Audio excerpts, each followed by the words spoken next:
bonita, Carmen. Pues sí, recibimos un mail de Mabel de Málaga que nos decía: buenas noches amigos de Milenio, estudio Ingeniería de Telecomunicación en la Universidad de Málaga y unos profesores han hecho varios proyectos de este estilo en los que nos han tomado los estudiantes como cobayas, entre comillas, nos ponía. En el buen sentido. Desde pruebas de simulación virtual hasta controlar coches teledirigidos con la mente. En nuestro país, ¿eh? La ciencia y la ingeniería avanzan, aunque desde fuera todo parezca arte de magia. Es que simplemente las cosas no se conocen hasta que se pueden sacar resultados concluyentes. Hay tantas cosas en estudio, ojalá que a los seres humanos no se nos quiten las ganas de seguir aprendiendo e investigando. Claro, nos pero... dice también que su voto para Drácula. Muy bien, pero para mí algo más mágico de que el pensamiento aparezca en una pantalla, científico y mágico. Más mensajes antes de viajar al desierto. Pues nos dice: buenas noches milenarios, me llamo Felipe y os escribo desde el trabajo en Montornes del Vallès, en Barcelona. Si realmente esto es verdad, en un futuro nos tendrán totalmente controlados, entonces ya no pondremos ni criticar a los jefes. Bueno, porque eso... les leerán el pensamiento. Eso siempre se hace. Eso da igual, hombre. Juan por cierto, nos dice... escribí del Vallès. ¿Ah? La semana que viene les voy a contar una historia del Vallès, una voz de las sombras de esa comarca catalana. Juan nos dice que esta noticia da un poco de miedo. Creo que hay cosas que deben quedarse para uno mismo. Su voto a caballo de Troya. O sea, mucha gente ha sentido como que tocan algo muy interno. Como la decía mayoría. Personalmente creo que nos interesa más leer los pensamientos animales que los humanos. Mi libro, El lenguaje secreto de los cuentos, nos decía Silvia desde Madrid. Feliz Navidad, milenarios, la vida es sueño. Dentro de nada me veo haciendo un CD recopilatorio de mis mejores sueños. También vota Gema desde Leganés por caballo de Troya. ¿Llegaremos a poder almacenar nuestros sueños, pensamientos y recuerdos en un disco duro para la eternidad? Aterrador, nos dice Artu desde Logroño. Pero fijaos, yo, de verdad, Santi, Juanje, Carmen, de verdad que alucino, yo sí que alucino con la audiencia de Milenio 3, que de nuevo gracias, como siempre, porque le dan una posibilidad a lo que cuentan los invitados, pero claro, es que esa posibilidad puede ser en el futuro. ¿Os imagináis un pendrive con vuestros pensamientos, pero claro, que pueda ser legado a los tuyos? Esto es lo que tu padre, lo que tu abuelo, lo que tu bisabuelo pensó. Qué horrible. Hombre, no, bueno, depende de qué pensamientos sean. Hay una aplicación más bonita. Cuando uno está enamorado, siempre se encuentra a veces con la barrera de las palabras para transmitir al ser querido lo que siente. Imagínate darle ese pendrive y decirle: toma, esto es lo que siento. Es que a lo mejor no es tan bonito como se lo quieres hacer ver a esa enamorada. A lo mejor hay algún asunto truculento y van más allá las cosas. A mí lo que me encantaría es un pendrive con lo que nos dejó sin hacer Leonardo da Vinci, Albert Einstein, Nikola Tesla y tantos genios que se llevó la humanidad, y que bueno, sus pensamientos quedaron ahí, parte de sus obras, pero sus proyectos y sus ideas se fueron con ellos. De alguna forma lo dejaron, no en pendrive, pero sí en algunas obras. Se han descubierto ahora 3 dibujos en una obra de Leonardo da Vinci. Sigue Leonardo, además por detrás de la Virgen con el niño Jesús y Santa Ana se han descubierto 3 dibujos que al parecer él había pegado. O sea que secretos, misterios y también esas obras de arte desconocidas hasta el momento se siguen encontrando. No hace falta la tecnología de hoy en día ni leer los pensamientos en algo tan frío como una pantalla, ¿no? Pero hay otra cosa. Yo estoy también de acuerdo en parte, pero también sé que hay otra cosa, que es lo inevitable. O sea, el ser humano, como decíamos, busca su propio enigma, que es saber quién es y a dónde va, y eso lo va a conducir a explorar hasta el final. Sí. Y seguramente en el año 3500, tú imagínate, tienes... No imagino, que a mí me encantaría, ¿no? Freire de la Fuente, Goya, Jesús, tanta gente, ¿no? Lo que pensaron. Pero sí imagínate hombres del 2200, 2300, científicos que pueden dejarte ese archivo. Pero también se decía que en el año 2000 los coches iban a volar, sí, y no vuelan. Bueno, y si vuelan no lo comercializan, pero pueden volar perfectamente, sí, muchos. Si hay una página web donde aparecen lo los que nos coches faltaba que vuelan ya, y todo esto. Para pegarnos todos la leche por el aire.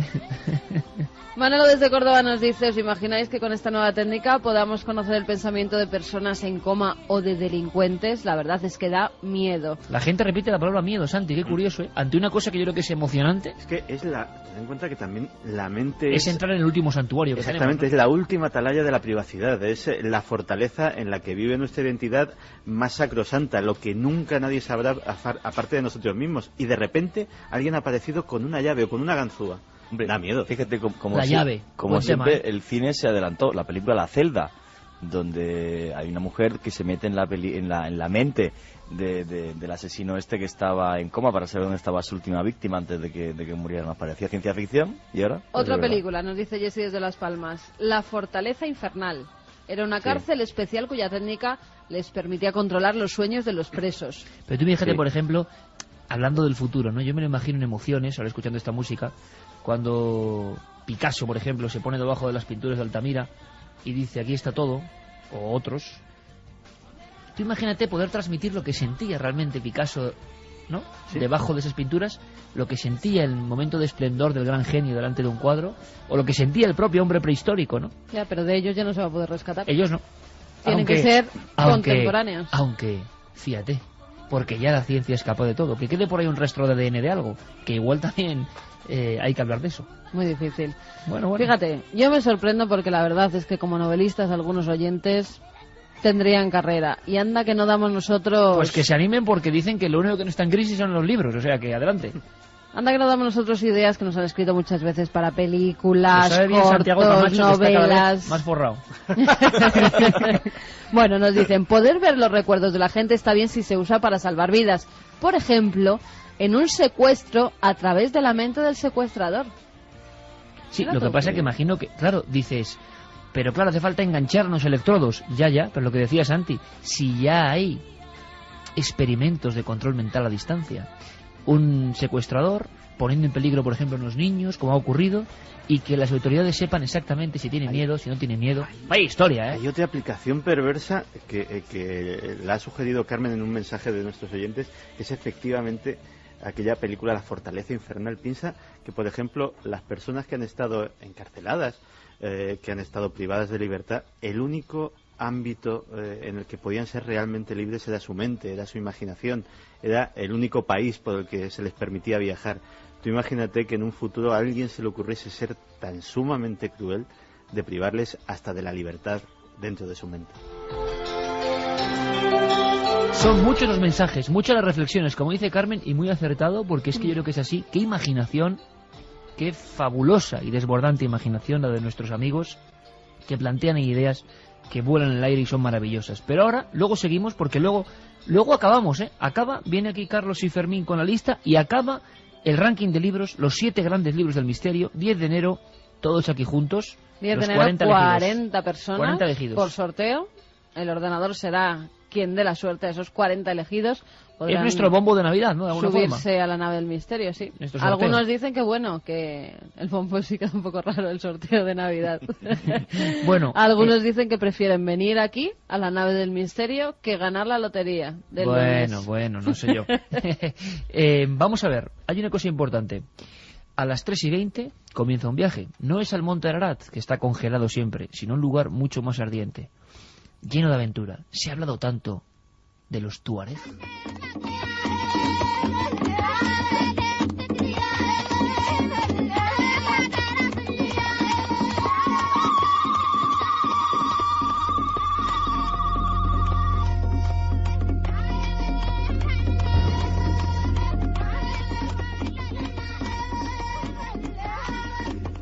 Lo que están escuchando ahora es los gritos de mujeres tuareg agitando sus lenguas al aire y llevando con esos gritos los viejos cánticos con los que sus maridos iban por el desierto sembrando el pánico. Puede parecer curioso cómo los tuareg, la gente más hospitalaria del mundo, a la vez han sido uno de los guerreros más terribles que ha dado la historia.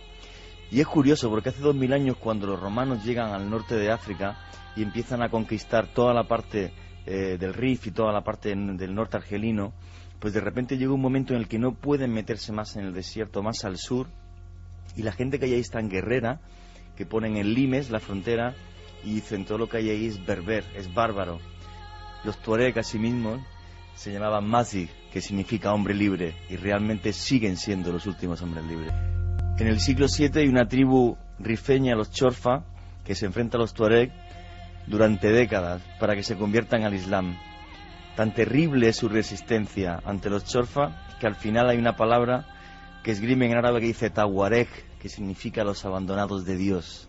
Desde entonces, esos hombres que se llamaban Mazig, que se llamaban a sí mismos libres, o Imoshak, que es como se llaman, se quedaron con el nombre de Tuareg, que realmente significa los que Dios abandonó.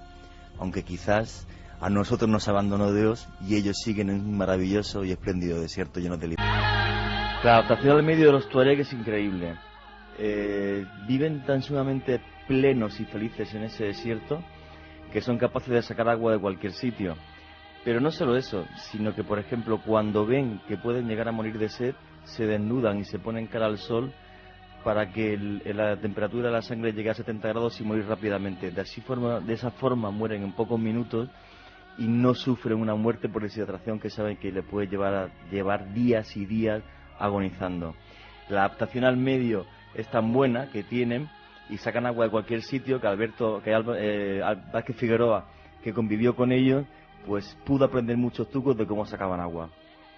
Un truco que era llevar un collar de conchas, un pequeño collar de conchas siempre.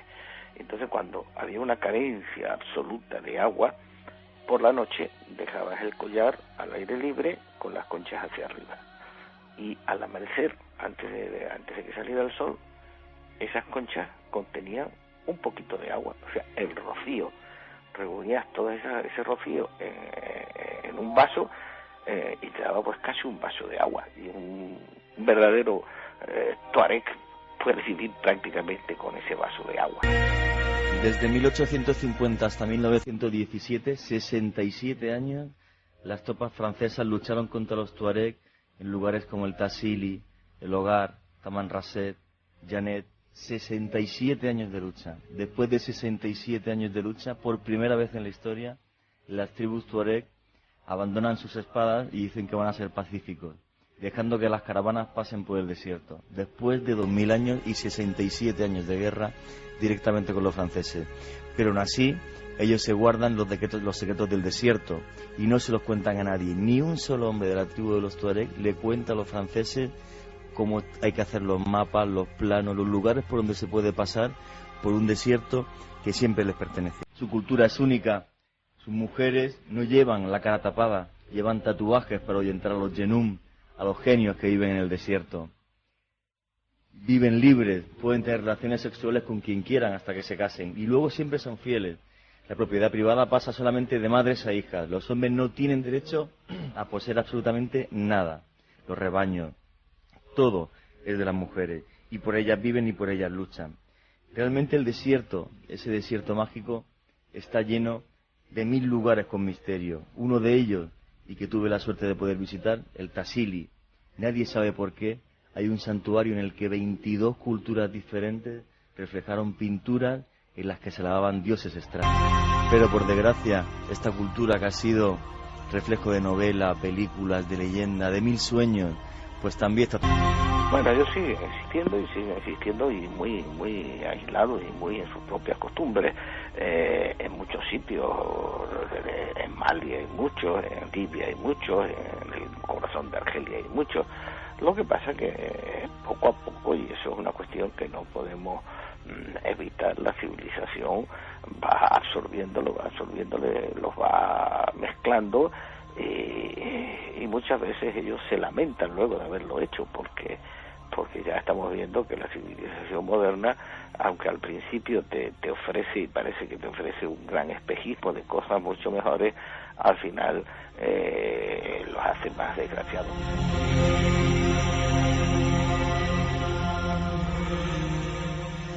Mágicos altivos, pintados de azul para que la piel no les transpire.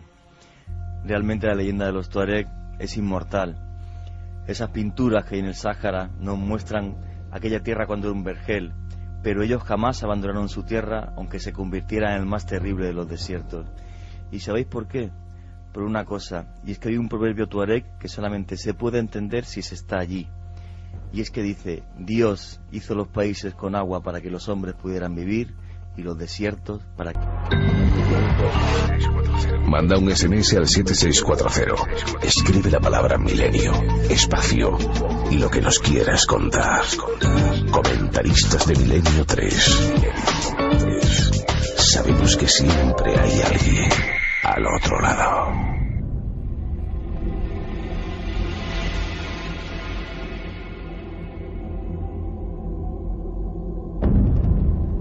Oye, qué bonito viaje, Juanje. Muchas gracias, Iker. Qué bonito viaje, sí, porque yo creo que una imagen muy gráfica era un vergel y era su tierra, se convirtió en un desierto infernal de temperatura y ellos siguieron allí.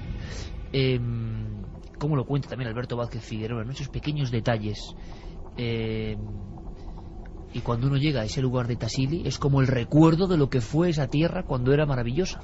Sí, es increíble. Estaba recordando ahora otra de las frases que me decía el guía, que pertenecía a la tribu de los Kelmadad, que de niño había sido nómada hasta los 8 años, por eso conocía la zona. Si no, es imposible, te pierdes, lleves GPS, lo que lleves es imposible. Me decía, la casa es la tumba del que vive. Me lo decía en francés, fíjate qué frase más bonita. No sé cómo describir el mundo de los Tuareg. Yo estuve allí 14 días, fue una expedición muy dura, la gente la pudo ver en Cuarto Milenio. Pero bueno, cuando estás con esta gente callada, pausada, en medio de aquella increíble naturaleza, viendo por la noche un cielo de estrellas que jamás he visto en mi vida, más de 1800 metros de altura en el Tassili, rodeado por aquellas pinturas que hablaban de antiguos dioses, lo único que yo pensé es, Dios mío, hacía tiempo que no me sentía tan vivo. Era algo maravilloso. Es la misma expresión que decía nuestro primer invitado cuando subía solo hacia el Monte Ararat. Es curioso lo de sentirse muy vivo, ¿no? Una reflexión rápida antes de contarles a todos una historia sorprendente que va a estar de moda por el cine. Eso que cuentan de que la civilización pone su anzuelo, les atrapa, y Alberto Vázquez Figueroa, claro que es un hombre muy especial también, quizá es excesivo decirlo porque nunca lo sabremos, qué es mejor, ¿no? Pero ha dicho una frase lapidaria, que esta gente ve los objetos, ve las cosas, se abalanza a esa cultura que es la nuestra ya, y de repente con el tiempo hace como un estudio, son más desgraciados. ¿Será así? ¿Es un poco leyenda? ¿Qué pensáis? Pues no creo que sea tanta leyenda, porque no es un caso único. Los aborígenes australianos les ha sucedido prácticamente lo mismo. Era un pueblo que vivía en una armonía completa con su entorno natural, con unas creencias, con una religión muy compleja y muy basada en la naturaleza, con unos ritos mágicos que todavía hoy asombran a los antropólogos. Y de repente el contacto con el hombre blanco, primero en un exterminio muy parecido al de los indios de Norteamérica, y luego después en la época, digámoslo así, de convivencia, con una degeneración y una pérdida de sus costumbres, de sus raíces, la tasa de alcoholismo, por ejemplo. Pero se ha pasado en muchos grupos aborígenes de todo el mundo, alcoholismo, violencia. Pero han despertado como lo peor, es un poco como satánico, ¿no? Han despertado lo peor, lo que estaba dormido latente en esas culturas. Sí, y ya te digo, efectivamente has dicho, ha sucedido muchas veces, y parece que de alguna forma a esas culturas que han vivido tan apegadas a la tierra, a su tierra, de repente les hemos cortado un cordón umbilical. Y una vez perdida esa comunicación, es como si andasen sin alma, si me permites ponerme lírico. Qué cosa más interesante acabas de decir. Fíjate lo que te digo, yo pienso que no solamente, uno se la pega a la naturaleza del entorno natural, ¿no? Los Tuareg viven en un desierto terrible. Yo la imagen más terrible que he tenido en mi vida, que recuerdo que estuve a punto de llorar, cuando me metí en la selva de del Darién, que está en la frontera entre Panamá y Colombia, que nadie puede visitar o nadie visita por el hecho de que la FARC, la guerrilla colombiana, pasa allí. Estuve 2 días conviviendo con los indígenas en Berat. Cuando llegué a Panama City vi a una indígena en Berat con la falda típica que tienen en la puerta. Bueno, estaba de prostituta en la calle en los arrabales de Panama City. Es de las cosas más tristes que he visto en mi vida, y pienso que no solamente ya es el tema de su aclimatación a ese mundo, a esa selva o a ese desierto, es que le rompen el concepto que tienen de familia, de amistad, de tantas cosas que son tan importantes y que aquí se nos olvidan en este siglo XXI tan maravillosamente tecnológico, pero tan triste en lo humano. Y eso te lo juro que son cosas que a mí me han dolido en mi viaje. No es casual que Yerey ponga esta música. A mí me ha recordado siempre, porque leí un libro sobre la muerte de Félix Rodríguez de la Fuente, Voz de la Naturaleza. La escuchaba con esta música siempre de Apocalipto de fondo. Me pareció como un tremendo alarido de la naturaleza antigua que casa perfectamente a lo que le estáis contando. Yo últimamente, y es una mínima y última reflexión sobre el tema que es filosofía y que da para mucho, y que en temas como los Tuareg y otros los aborígenes australianos, que hacían pinturas muy parecidas a las de Tassili, con criaturas asombrosas que todavía pueden transmitirnos el miedo. ¿Qué pasó? Bueno, pues dicen algunos investigadores de la prehistoria, yo estoy últimamente muy metido, me gusta el tema, que hay un gran cambio entre el hombre del paleolítico y el hombre del neolítico. Me explico, el hombre que vive en las cuevas, el hombre que parece que forma parte de la naturaleza, no la modifica, solo pinta en el fondo tenebroso de sus cuevas, se somete a la dictadura en ocasiones y a la beneficencia de lo que son los dioses y la naturaleza, forma parte de ella, adora al dios bisonte, al dios semihumano, y de repente, hacia el año 10.000 antes de Cristo, algo ocurre, se domestican animales, se emplea la agricultura, y hay cazadores y recolectores, y empiezan a surgir los primeros pueblos. El hombre ya no es parte agreste de la naturaleza y se ha convertido en un elemento que poco a poco dominará el resto de la naturaleza. Y caramba, amigos, parece que en ese momento de la historia ocurre algo asombroso. El hombre deja de ser parte de ese mundo extraño, en el que es un misterio más, y ya es otra cosa, y ve las cosas desde otro lugar. A partir de entonces, para muchos, no lo digo yo, que no sé nada de esto, para muchos de los que he leído, desde muchas posturas, es el gran cambio. El hombre, como decía Santi, de repente su cordón de alma ha sido cortado, zanjado, ya es otra cosa. Y esa otra cosa se traduce de inmediato en las primeras guerras. En fin, amigos, que nos ponemos profundos y bueno, eso está bien, ¿no? Una historia nos permite ahondar en cosas que son maravillosas y si entre todos podemos pensar un poco, eso es bonito. Vamos con otra historia, muy diferente, muy dramática, muy extraña, policial. Tiene que ver con un suceso con un niño cambiado. ¿Fue un niño cambiado realmente? Bueno, ahora llega una película, se está promocionando el intercambio y Carlos me proponía siempre con muy buena vista, me dice, oye, aquí hay una historia real. ¿Ah? ¿Hay una historia real, de verdad? Sí. ¿Quieres que la cuente? Vamos a ello. Iniciamos la sesión.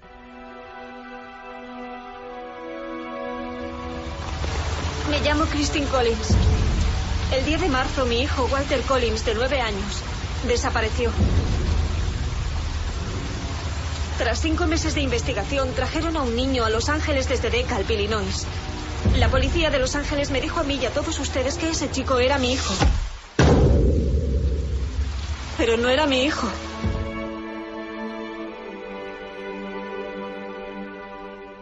Año 1928, Estado de California. Mientras la sombra del crack económico de 1929 estaba a punto de acechar a la población estadounidense, un terrible suceso sacudía la pequeña localidad de Wineville, al sudoeste del país. Un acontecimiento que terminaría por ser conocido como los crímenes del gallinero de Wineville.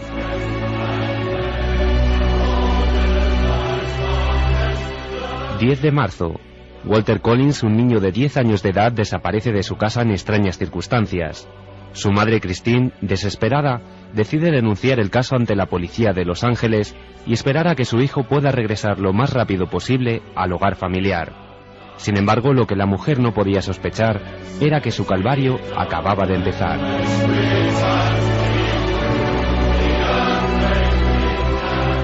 Las noticias sobre Walter eran cada vez más escasas. Nadie parecía saber lo que podía haber ocurrido con el muchacho. Hasta que una buena tarde, Christine recibió una importante llamada. La policía había encontrado a su pequeño. Ese no es mi hijo.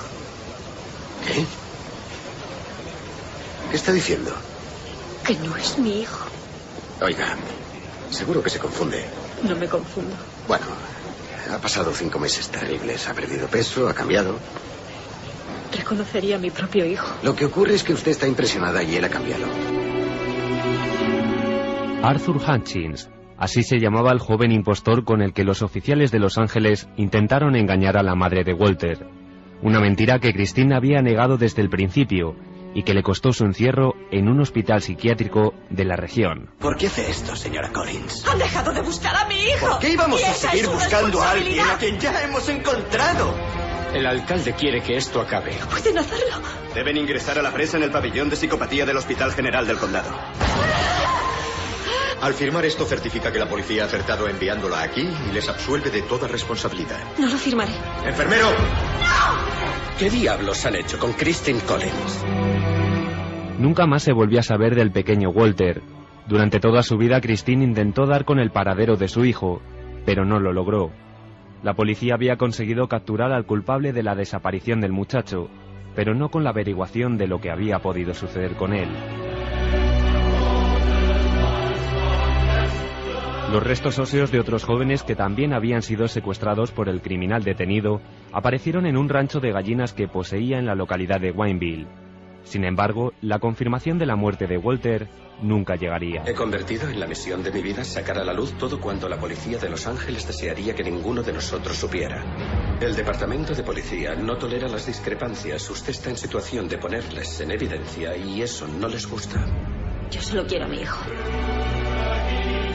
Heroísmo y coraje, dos valores que sin duda alguna definen a la perfección la historia de Christine Collins, una valiente mujer a la que tanto Clint Eastwood como Angelina Jolie en la película El Intercambio parecen no haber olvidado. Es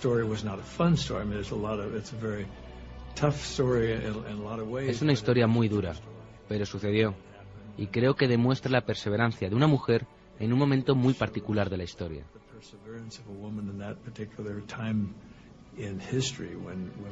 Cuando las mujeres no tenían muchos derechos ni tenían la seguridad de poder manifestarse y defenderse a sí mismas. Claro que se trata tan solo de actuar, pero cuando estás en escena tienes que permitirte sentir, pensar, sufrir y ponerte en situación. Dios mío, ¿cómo sería si me pasara a mí? Una de las cosas que más me costó fue simplemente llamar por teléfono y decir que había perdido a mi hijo. Es como vivir tu peor pesadilla y no quieres que pase a tu conciencia, a tu entorno. Así que sí, es verdad que me costó aceptar el papel.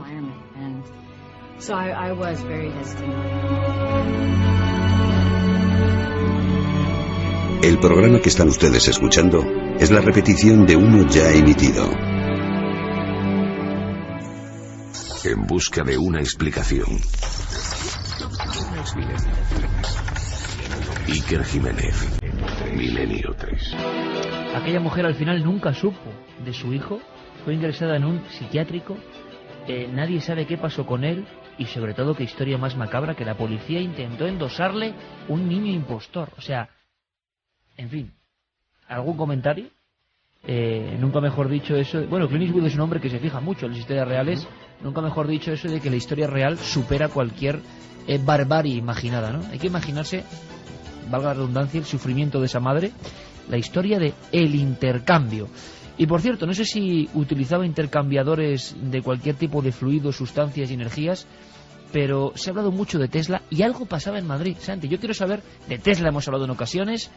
Un científico un tanto extraño, estrambótico, inventor de un sinfín de cosas, se habló de un rayo de la muerte, de ser el padre de muchos de los inventos que otros se llevaron la gloria en vez de él. En fin, un tipo extraño y extraordinario. ¿Pero qué pasaba en Madrid respecto a Tesla? Pues en Madrid tenemos una magnífica exposición que se llama Nikola Tesla, el hombre que iluminó al mundo. La tenemos en la Universidad Politécnica de Madrid y ha sido hecha con colaboración de la Embajada croata en España, y allí pues podemos ver una serie de audiovisuales en los cuales se nos va a exponer sobre todo una cosa muy importante, que es la importancia de Nikola Tesla. Yo creo que no somos... Ha sido un poco marginado, ¿no? Olvidado. Para que veas si es importante y no lo sabemos, es en parte nuestro abuelo de todos los que hacemos radio, por ejemplo, porque el invento de la radio se le atribuye a Marconi. Y realmente Tesla durante muchos años, de hecho hubo un litigio legal tan importante porque él afirmaba... Tesla era un hombre que no tenía en cuenta los honores, que se olvidaba de patentar sus propios inventos, y de repente llegaba alguien y reunía los descubrimientos de Tesla y patentaba sus propios inventos. Cuando Marconi patenta la radio, una de las cosas que saltan a la luz es que para hacer su aparato de radio ha utilizado 17 patentes de Tesla. Es decir, ha juntado diferentes piezas de un rompecabezas. Ha hecho como el Lego, ¿no? O sea, ha cogido de aquí y allá. Efectivamente. Entonces, la enemistad llega a tal punto que, por ejemplo, en 1912 a Nikola Tesla le dan el premio Nobel y Nikola Tesla dice que no va a recogerlo ni lo quiere hasta que no le quiten a Marconi el suyo. Qué grande Tesla, ¿no? Y de hecho Tesla se quedó sin su premio Nobel, un premio Nobel merecidísimo. La personalidad de Nikola Tesla... Es el hombre, por si enganchéis ahora, o que comentaba Santi, que ya experimentaba con la imagen y la transmisión de pensamiento en el año 20. Y es un hombre curioso y una personalidad fascinante. Nos hablaba de él en esa exposición donde podrán ver una cosa que es absolutamente impresionante, que son dos de las máquinas de Tesla. Muchos de nuestros oyentes se acordarán de Nikola Tesla por la película El Prestigio. Ese personaje, ese científico que ayudaba al mago, que es un David Bowie completamente irreconocible, caracterizado de Nikola Tesla, pues y que hacía una especie de máquina de teleportación. Pues no son máquinas de teleportación, pero por ejemplo allí podríamos ver una cosa que se llama el huevo de Colón, o que él llamó el huevo de Colón, y es un huevo metálico que está de considerable peso, que merced a un mecanismo él conseguía que se levantase solo y estuviese en posición vertical sin que absolutamente nada le sujetase más que los campos magnéticos que él mismo generaba.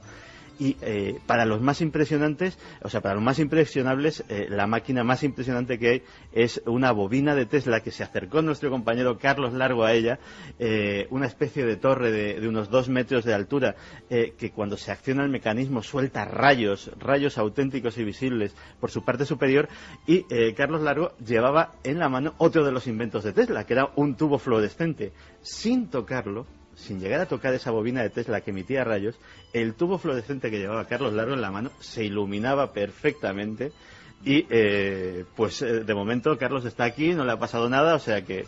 tiene un rostro extraño. Bueno, sí, está un tanto perjudicado, sí. Pero yo creo que si Tesla nos ha interesado tanto a todos, ha sido porque es un personaje misterioso y sobre todo diferente.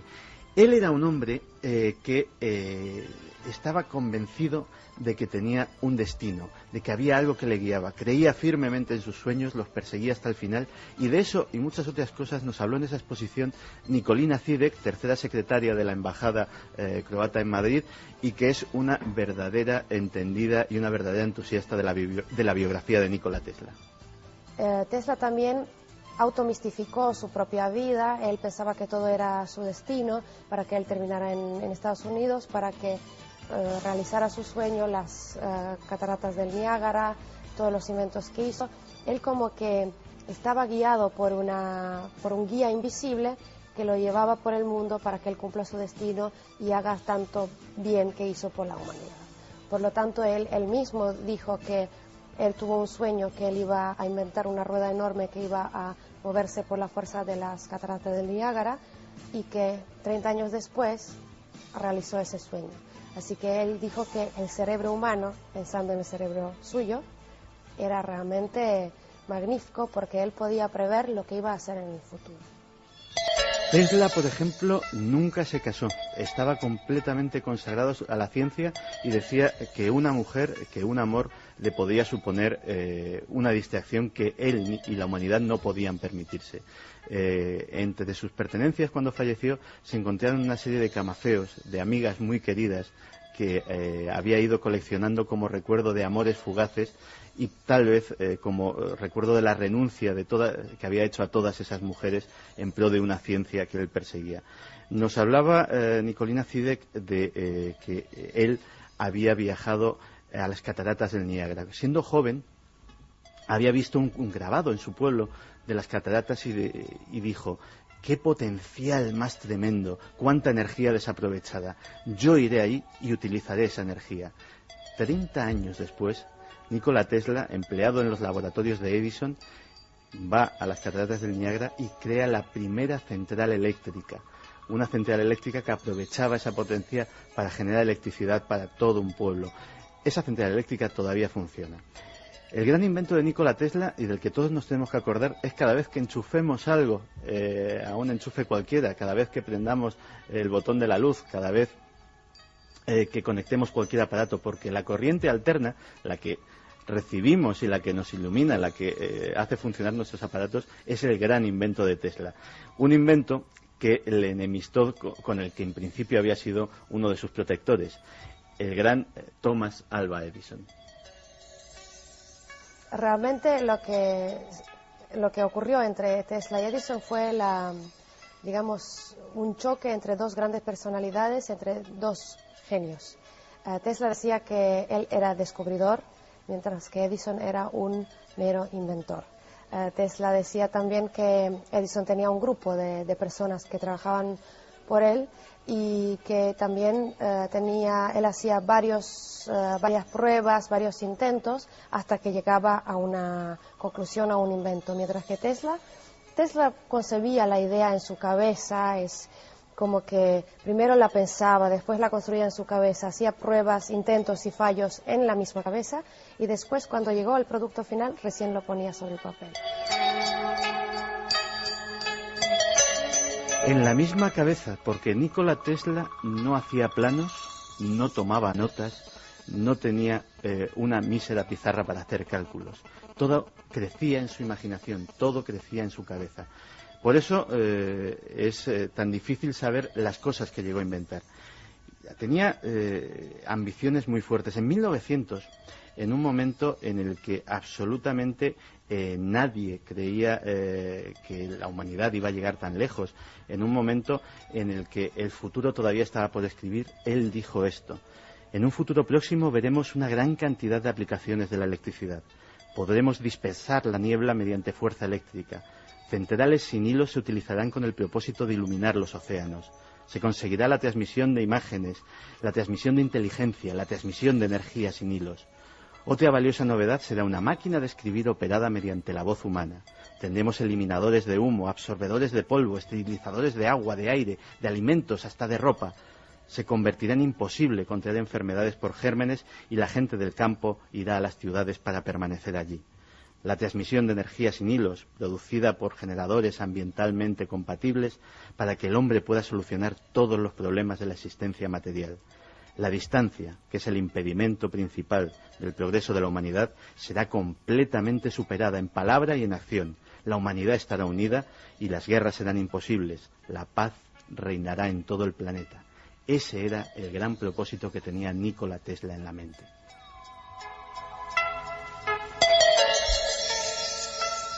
Pero hay algo más, y ese algo más es tal vez la razón por la que en los ambientes del misterio, de la ciencia de frontera, de la conspiración, se recuerda tanto a Nikola Tesla. Se le recuerda por el hombre de los inventos imposibles, el hombre que cuando falleció el FBI arrasó por completo su laboratorio, se llevó todas sus notas y ese material a día de hoy sigue sin ser desclasificado.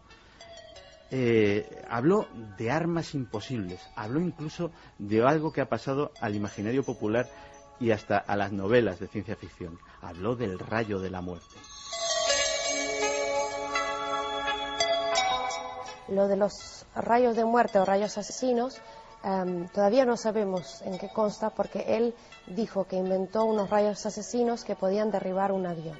Entonces, cuando Tesla se murió, CIA confiscó esos documentos, esos archivos, para ver si podía usarlo o digamos, prevenir que se use, porque realmente estamos en plena Segunda Guerra Mundial. Entonces, hay cosas de las que todavía no sabemos qué es lo que Tesla inventó y qué es lo que se puede realizar. Hay algunas cosas que recién ahora pueden entrar en práctica de las cosas que inventó Tesla.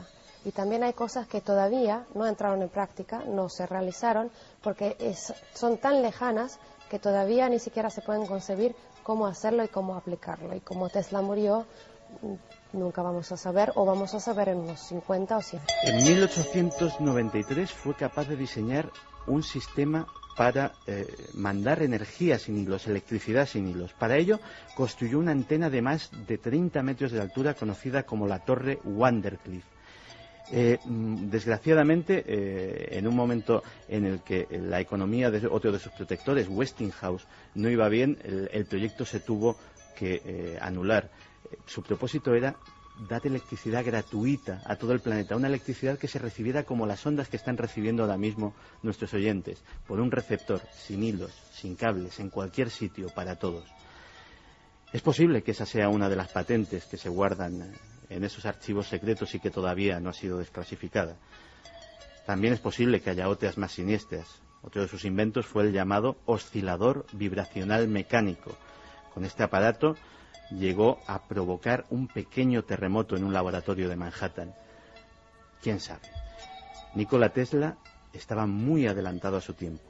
A lo mejor aquella imagen del científico que hacía un teleportador en pleno siglo XIX, en aquella película del Prestigio, y que ahora nos puede parecer fantasiosa, hasta ridícula, a lo mejor no estaba tan alejada de la realidad. Pues vamos con esos últimos mensajes. Primero con los ganadores, Iker, de Por fin acabamos los libros. Por fin, ¿no? Sí, los ganadores, iba a decir, de estos de tres los libros libros del sorteo de esta noche. Que uno es Manolo de Córdoba, que nos dice: ¿os imagináis que con esta nueva técnica podamos conocer el pensamiento de personas en coma o de delincuentes? Da miedo. Otro de ellos es para María López, que nos decía: desgraciadamente, en unos tiempos excesivamente machistas, hubo grandes mujeres escritoras que tuvieron que firmar sus obras como hombres para poder triunfar en la literatura. Y el último de ellos es para Félix, desde Fuenlabrada, que nos decía que el arca ha sido objeto de deseo y no es la primera historia de su existencia. Mi voto por La noche del miedo.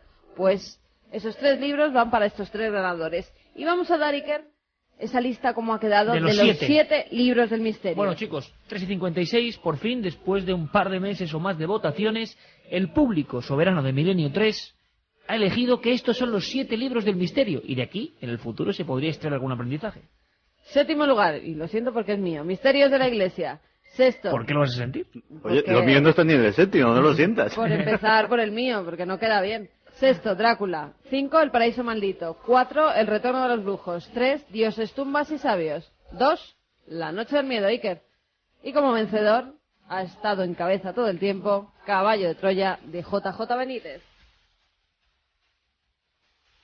Así que estos son los resultados. Intuíamos la fuerza tremenda, la más cercana a nosotros de un libro fenómeno, en el sentido de fenómeno social, fue Caballo de Troya. Yo siempre me acuerdo que dice el librero y ahora editor, iba a decir Sebastián Vázquez, me decía que la gente en su librería en Madrid, Arcana, muy famosa, entraba la gente diciendo: pero como el que tiene síndrome de abstinencia, ha salido ya el Caballo de Troya, bueno, pues algo tiene y merecido homenaje. El libro del misterio, hay 7, pero el libro del misterio de nuestros amigos. El 10 de enero, próximo 10 de enero, estaremos aquí. Y la idea es que nos contéis cosas, que os contemos cosas, que preguntéis lo que queráis a gente del equipo. Puede ser una noche especial. El sábado que viene iremos dando los nombres, ¿verdad?, de esos ganadores, de esas personas que estarán aquí en la nave del misterio ese día 10. Vamos a hacer una fiesta para empezar el año, para celebrar tu cumpleaños. Venga. Porque la nave ha superado... Bueno, ya no será, porque será 11, ¿no? Realmente, a la 1 de la noche, pero bueno. Da igual. Porque la nave ha superado sus datos de expectativa de audiencias, porque nos seguís apoyando estando el sábado, por tantas cosas. Es verdad. Además, fíjate que coincide en un momento importante, lo dijimos, ese récord nuestro en la franja horaria. Y, por supuesto, las 8 temporadas de liderazgo absoluto, pero ya cuando uno ve los datos con detalles, espectacular. Así que muchísimas gracias, y así estaremos, y aquí estaremos todo el equipo a vuestra disposición, y para pasar una noche distinta, para que veáis esto por dentro, aunque siempre decimos que la radio es para escucharla por fuera, pero bueno, es una fiesta. Santi, como siempre, mañana nos vemos en Cuarto Milenio, que hay mucha emoción. Gracias, como siempre. Gracias a ti. Juanje, mañana nos vemos con lobos, hombres y historias de ambos. Efectivamente, un abrazo, Iker. Gracias, Juanje. Gracias, Fermín, Carlos Largo, Jeremy Martínez, como no, que ha estado magistral con las músicas esta noche. Carmen, mañana, Cuarto Milenio, hacia las 12 menos 10, un poquito más tarde, pero de verdad que el tema es impresionante. Solo digo una cosa, ha habido un invitado animal, en el plató, o va a verlo, que yo creo que va a salir todo bien. Impresionante, ¿no? Sí, la verdad que sí, tenemos ahí a un ser mítico. Bueno, sin nada se tuerce. Sin nada se tuerce. Sí, no se torcerá. Y aprovechando que estamos ya a un minuto menos de despedirnos, desear a todo el mundo feliz Nochebuena, feliz Navidad, que lo pasen con sus seres queridos y que nos tengan en cuenta, que estén conectados con la SER y que tengan mucho misterio en esas noches. Claro que sí. Un placer, cómo no. En 7 días, aquí, con mucha más aventura, información, misterio y mente positiva. También un montón más de cosas, secciones, vuestra participación.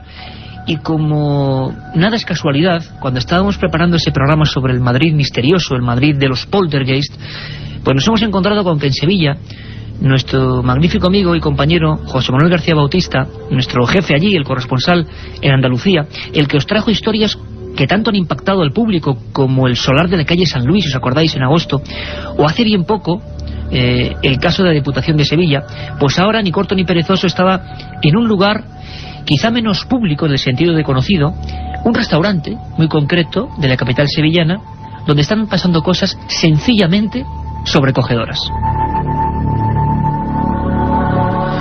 Don José Manuel García Bautista, compañero, buenas noches, bienvenido a Milenio 3. Buenas noches, Iker, buenas noches a toda la audiencia. Oye, ¿qué está pasando en un restaurante? No sé si podemos decir el nombre o no. Sí, se puede decir. El restaurante Viandas se llama, ¿no? Exactamente. ¿Está en alguna zona concreta de Sevilla, José Manuel? En pleno centro, en la calle La Araña. En pleno centro, menudo nombre, la calle de la Araña, y allí están pasando cosas. Brevemente, José Manuel, ¿qué nos hemos encontrado? ¿Cómo te enteras tú, aunque tú te sueles enterar de casi todo lo que ocurre ahí en la capital sevillana? Pero, ¿qué ocurre? ¿Llegan a ti alarmados, con miedo? ¿Qué pasa? Pues el caso nos llega a través de un amigo, de Jesús, el cual tú también conoces, y bueno, nos comenta que hay un céntrico lugar, un céntrico restaurante donde están pasando una serie de cosas extrañas, ¿no? Que están, bueno, que tienen alterado a sus empleados.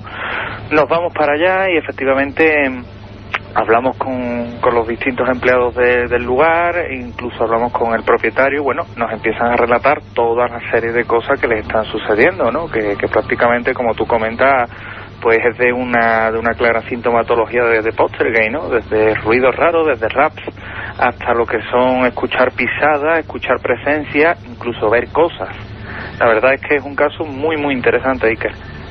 Un caso donde se concentran todos los ejemplos vivos de lo que los alemanes en la antigüedad llamaban poltergeist, duende ruidoso. Y hemos comprobado que, a pesar de que este programa, lo digo siempre, se mete en lo policial, en lo histórico, en todo tipo de enigmas de la ciencia, pues sigue habiendo una atracción fatal, ¿no?, respecto a los casos de, entre comillas, fantasmas o manos invisibles. A mí lo que me ha llamado la atención, escuchando las grabaciones que has estado haciendo a los protagonistas de esta historia, y como siempre vamos a escuchar aquí sus voces y cada uno luego opina en su casa, en el coche, donde estéis, porque en este programa vosotros sois los jueces de cada historia. A mí me ha impresionado que incluso el momento de alarma máximo llega cuando Raquel, la gerente de la empresa, llega a pedir un informe que se realiza de la empresa Securitas, de seguridad, donde parece ser, José Manuel, ahora vamos a escuchar su voz, pero parece ser que la alarma, que no sabe de subjetividades, recibe, digamos, los datos de una presencia física siempre en una tercera planta, donde nadie sube, y que parece que está ahí a las 3:30 de la madrugada durante mucho tiempo,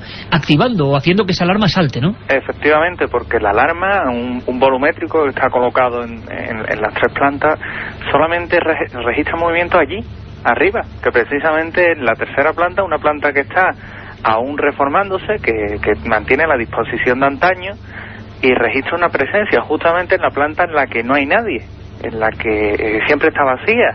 Entonces él registra una presencia, la alarma salta casi siempre a la misma hora, y bueno, allí que tienen que ir el dueño y el propietario a apagar la alarma, y sin saber ni cómo ni por qué. El caso es que de una fecha para acá, cuando se producen más lo que son los incidentes, ¿no?, con esa presencia, con ese poltergeist, pues es cuando ya han tomado la determinación de bueno, pedirle también esos informes a la empresa para que al menos tener algo más que apoye todo esto, ¿no?, que estamos investigando. Aparte de ello, incluso, Iker, se ha llegado el propietario Javier al punto de instalar cámaras por las noches, que se la ha instalado la misma empresa, para vigilar, bueno, pues lo que pudiera salir o lo que pudiera observar con toda la objetividad que tienen los aparatos electrónicos, ¿no?, para ver qué está provocando aquello. Porque y veremos ahora, José Manuel, además, en unos momentos, o escucharemos, mejor dicho, aunque la radio también transmite perfectamente las imágenes, lo que han captado esas cámaras. Vamos a escuchar, José Manuel, si te parece, a Raquel, la gerente de este céntrico restaurante sevillano, donde lo están pasando bastante mal, y vamos a escuchar cómo ocurre, cómo esa empresa tiene que hacer el informe y qué estaba pasando en esa tétrica y antigua tercera planta, donde todos los empleados, todas las personas de limpieza, de restauración, pues bueno, veían y notaban, y se ha propagado el miedo entre ellos porque había sombras, presencias, golpes, movimiento de objetos. El típico poltergeist, siempre la gente anda recordando poltergeist antiguo, pues está pasando ahora mismo, y si está pasando ahora mismo, ahí están los micros de la SER. Escuchamos, pedimos disculpas un poco por la calidad de la grabación, estaba hecha mesa con grabadora en el momento justo en que todo esto estaba ocurriendo. Lo hace nuestro compañero José Manuel García Bautista, y este es el primer testimonio de ese caso que ahora está ocurriendo. Es Raquel y nos cuenta lo que llega a pasar con esa alarma y con esa presencia que los infrarrojos detectan. Hay un informe de Securitas de que suele sonar sobre las 3:30 de la mañana de que hay una presencia física en la tercera planta, en la escalera de subida a la tercera planta. Mi jefe se ha presentado en numerosas ocasiones, la puerta de entrada al bar está totalmente cerrada, tiene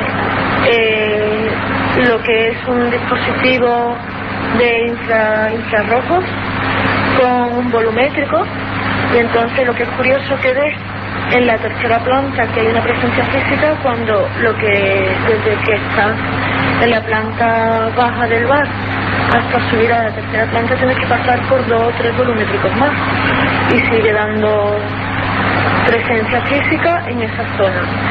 Se cierra arriba, se cierra todo todas las noches, incluso la tercera planta no se abre nada porque no se sube. Que se cambien arriba, habrá 2 compañeros que se atrevan a cambiarse, también porque ya están influidos el resto por el miedo. La otra realidad. Milenio 3 en la cadena SER.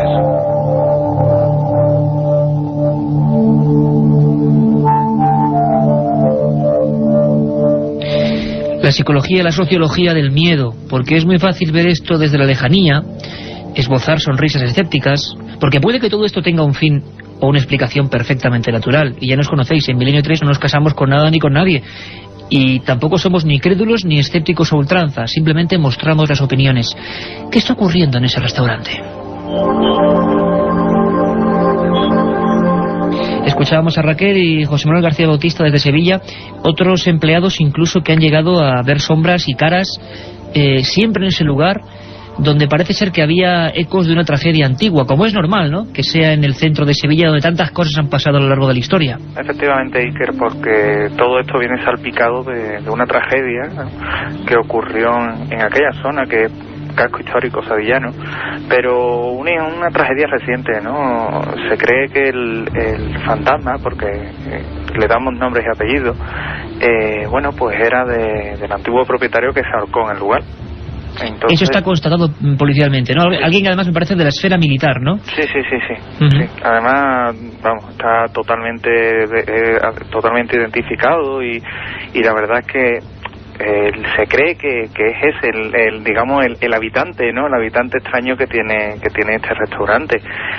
A partir de ahí, de 2 años para acá, que es cuando, bueno, el actual propietario tiene el restaurante, pues es cuando se provocan toda esta serie de incidentes, ¿no?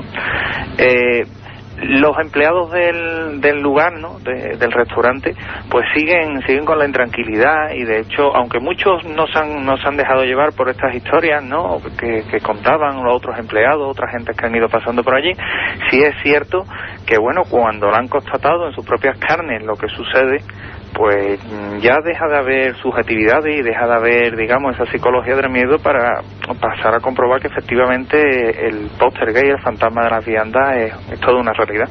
Y que está ocurriendo y que mucha gente ha entrado en estados casi de pánico. Es el ejemplo de este siguiente testigo, esta empleada de la empresa del restaurante, que directamente, es que esto ya nos parece hasta un poco fuerte contarlo ahora, menos mal que no estamos en la madrugada. Ella está en la sala donde los empleados, los trabajadores se cambian, y lo que observa siempre, según sus palabras, es alguien, donde no hay nadie, por supuesto, en el espejo. Escuchamos el documento. Pues que fui a cambiarme arriba a la tercera planta, y donde nos cambiamos las mujeres pues hay un espejo colgado.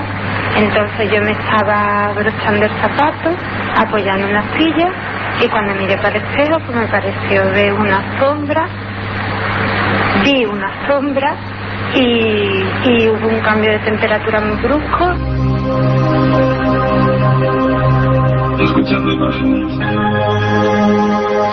Cambios bruscos en la temperatura al tiempo que algo aparece. Esto nos lo indica las Biblias antiguas de estos fenómenos, de personas como Harry Price, de los primeros investigadores que casi como detectives de lo insólito indagaban en estos asuntos. Siempre se dijo algo que yo nunca acabo de entender, pero la tradición, la leyenda, entre comillas, las pruebas, indican que cuando algo de esto ocurre en un lugar cerrado, dicen, incluso los primeros investigadores decían que el material esencial de su maletín de trabajo era el termómetro, las temperaturas bajan, no suben como ahora en toda España, sino que bajan radicalmente. Incluso, y no podía faltar en un fenómeno de este tipo, en un lugar antiguo, con una muerte trágica anterior, hay otra especie de efectos especiales, se puede decir así, que siempre acompañan este tipo de fenómenos. Y mañana, lo repito, con comisarios de policía, con policías que han intervenido dejando parte de estos hechos, vamos a ver cómo esto ocurre también en Madrid. Esto es un adelanto también para que comprobemos cómo ni siquiera la capital de España, con tanta infraestructura y tanta gente enloquecida de un lado a otro, se salva de esta otra cara de las cosas. Sebastián es otro empleado, uno de los camareros, que estaba colocando, creo que para un evento especial, para una boda, sin nadie más en el lugar, los cubiertos, la disposición concreta de cada enser. Y esto, que parece increíble, nos ha llegado por varias vías y en varios casos distintos. Iba por una cosa y de repente toda la mesa cambiada. Copas boca arriba, boca abajo, cuchillos y tenedores en diferentes sitios, incluso haciendo dibujo. Esto ha ocurrido ahora mismo en Sevilla y así nos lo contaba, o se lo contaba nuestro compañero José Manuel. Sebastián. Estando una tarde aquí haciendo la guardia, como se suele decir, estaba en la primera planta preparando una mesa, como esta que está viendo, ¿no? Y bueno, iba poniendo los cubiertos, el tenedor a la izquierda, el cuchillo a la derecha, y bajé para ver si falta plato, y cuando subí, pues había más o menos 4 filas de cubiertos al revés. José Manuel, son tan rotundos los fenómenos y tan convencida la gente que está ahí, que además no buscaba ningún tipo de publicidad. Ha sido tu labor la que ha hecho que, y con mucho esfuerzo, que hablen, que declaren para Milenio 3. Ha llegado hasta tal punto, como digo, que se han instalado cámaras, ¿no? Efectivamente, Iker, se han instalado cámaras en una reciente visita que hicimos al lugar, cámaras de distinta visión nocturna, normales, cada una vigilaba a la otra, digamos, para tener siempre un completo panorama de que nadie iba a alterar aquello, ¿no? Y las cámaras han captado algo. Han captado algo, es decir, una presencia que está ahí, una presencia aparentemente lumínica. Exactamente. Y en un caso único además donde los investigadores y los propios implicados ya, es lógico pensarlo, inquietos por esa especie de ladrón invisible que está manejando las alarmas, que está moviendo objetos, que está apareciéndose, pues qué forma puede haber de plasmarlo o de cazarlo. Escuchadme atentamente, porque hacía mucho tiempo que no se intentaba atrapar un poltergeist de esta forma, y está pasando ahora mismo, lo repito. Jesús es uno de los hombres que, estando allí, pues dispuso varias cámaras. Una de ellas nos lo va a explicar, con visión nocturna, y algo apareció en esos fragmentos de película. Vamos a escucharle. Se pusieron una de las cámaras, una Sony Handicap de visión nocturna, debajo del volumétrico que detectaba la alarma que normalmente solía fallar, y en las cintas, una vez visionadas, hemos encontrado unas pequeñas especies de bolas, por llamarlo de alguna manera, unas esferas, que se observan en el infrarrojo como de un color verdoso, que salen en sentido transversal a la imagen, duran muy pequeño tiempo, son visibles varias de ellas. La primera, pues prácticamente se obtiene a los 5 minutos de empezar a grabar, detrás nuestra. Se ve una pequeña esferita que casi nos viene siguiendo, sale del campo de visión de la cámara. Poquito antes de llegar nosotros, esa misma esfera o otra o algo similar se esconde en dirección contraria a la que había salido antes.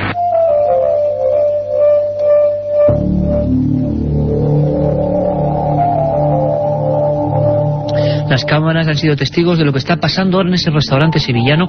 Esperamos desde aquí, desde luego, que no haya complicaciones para los dueños de este lugar, que la gente, por favor, no acuda causando molestias, porque eso es un oficio como otro cualquiera, un restaurante, tienen que seguir su vida cotidiana.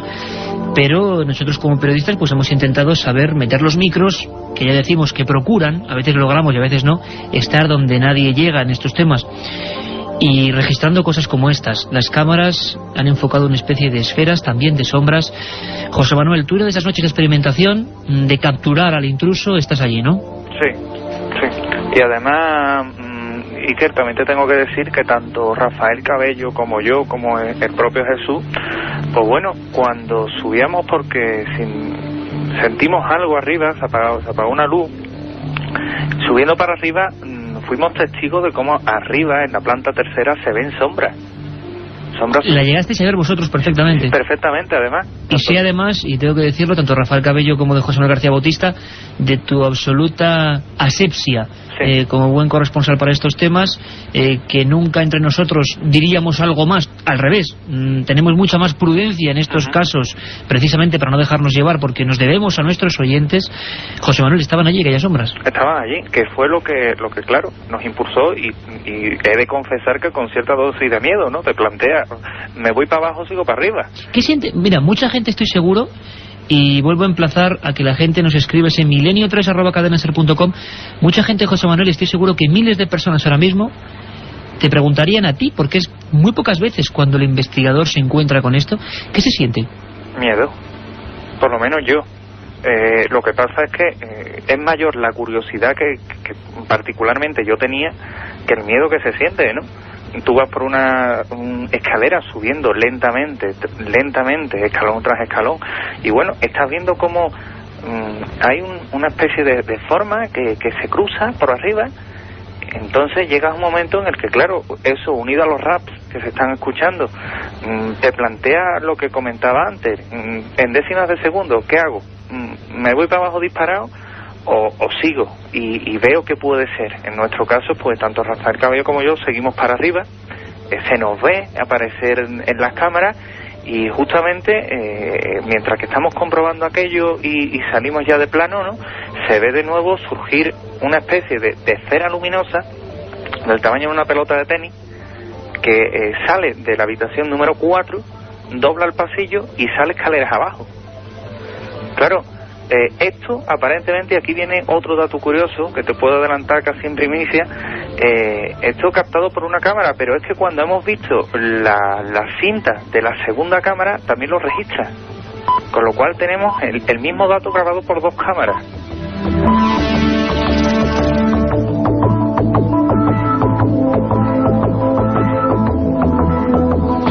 Pues ahí está el misterio, ahí están los casos, aquellas formas se desvanecen, son captadas por la tecnología como el vídeo, como la videocámara.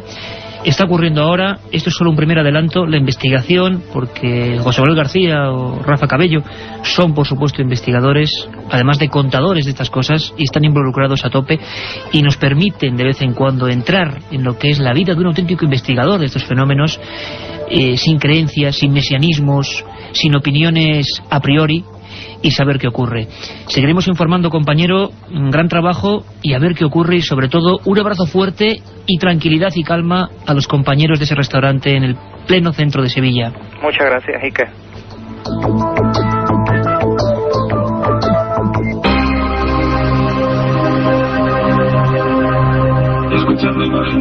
Un viaje en busca del misterio. Milenio 3, en la SER. Hemos pasado la frontera de las 10:30, siempre os prometemos emociones fuertes, sean del campo que sean. A veces, como digo, navegando por los océanos, vamos a volver a hacerlo hoy con los calamares gigantes, a veces metiéndonos en el mundo policial, todavía suenan ecos, ha habido gente que le ha encantado y que le ha molestado también a nivel político, el programa que hicimos sobre Ciudad Juárez, las 300 muertas del desierto. Bueno, pues este programa, por favor, no lo encasillen, este programa simplemente explora. Carmen, impactante, ¿verdad? Espeluznante lo que nos contaba nuestro amigo José Manuel García Bautista. La verdad es que muchas veces el investigador, y nos lo preguntan muchas veces, qué bien os lo pasáis cuando lleváis a cabo estos temas, cuando investigáis. No siempre se pasa bien, a veces las investigaciones son muy duras, y un abrazo muy grande para la gente de ese restaurante que lo debe estar pasando realmente mal.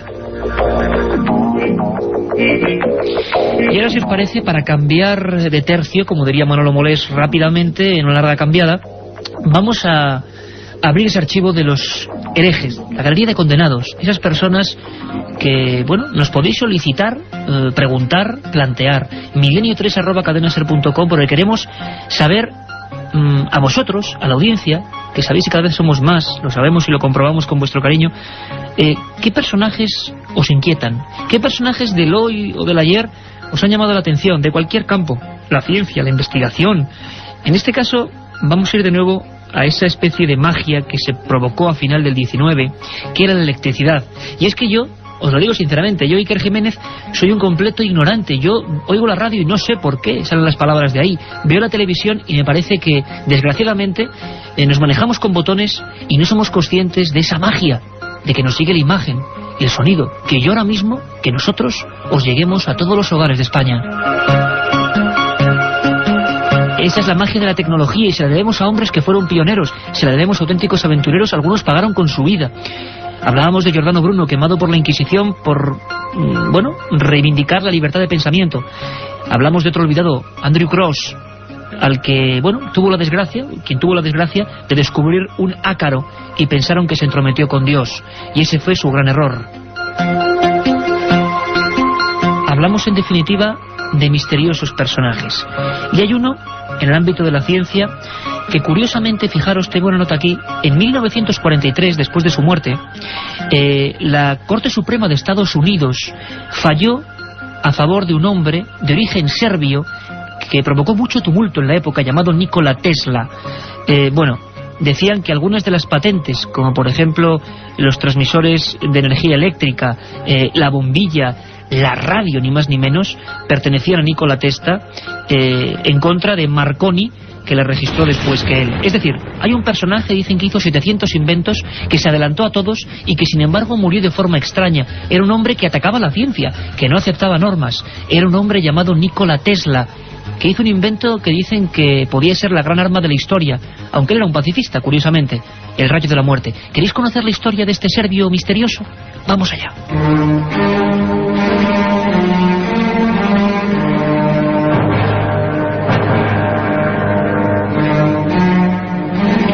4 centavos en los bolsillos. Ese era todo el capital que un serbio llamado Nikola Tesla poseía al llegar a Nueva York. Amanecía 1884 y nadie podía suponer que uno de los mayores genios incomprendidos de la historia acababa de poner el pie en la capital del mundo.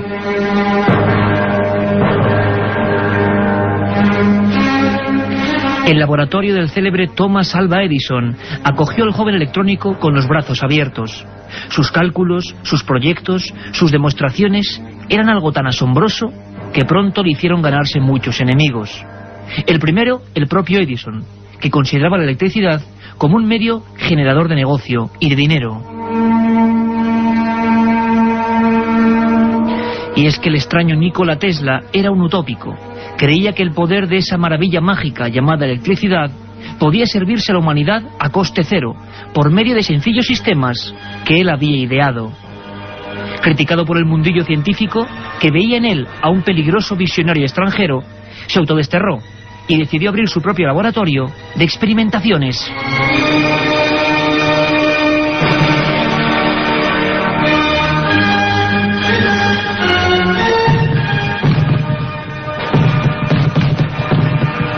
Extrañas bolas de fuego, accidentes, chispas azuladas que ascendían hacia los cielos, cráteres en mitad del terreno. Las quejas y denuncias se acumularon por parte de los vecinos, asustados al presenciar algunos de los experimentos en los que parecían desatarse energías desconocidas para el común de los mortales. El primer radar, la radio, la torreta eléctrica, la bobina de corriente o el sistema primitivo de la televisión. Todo lo que los demás siquiera imaginaban, Tesla ya lo había puesto en marcha en aquel mítico descampado de Long Island. Teatral, de rostro anguloso y mirada penetrante, parecía tener un poder hipnótico ante los hombres de ciencia que en masa acudían a aquellas demostraciones del futuro. George Westinghouse, dueño del mayor imperio electrónico del mundo, era uno de los habituales y comprobó asombrado que el serbio no tenía apenas para comer. Por ello se ofrecía comprarle una de aquellas patentes, a cambio de unos miles de dólares, para poder seguir las investigaciones. Esa patente era, ni más ni menos, el primer sistema de corriente alterna, capaz de dar luz a millones de personas a un mismo tiempo.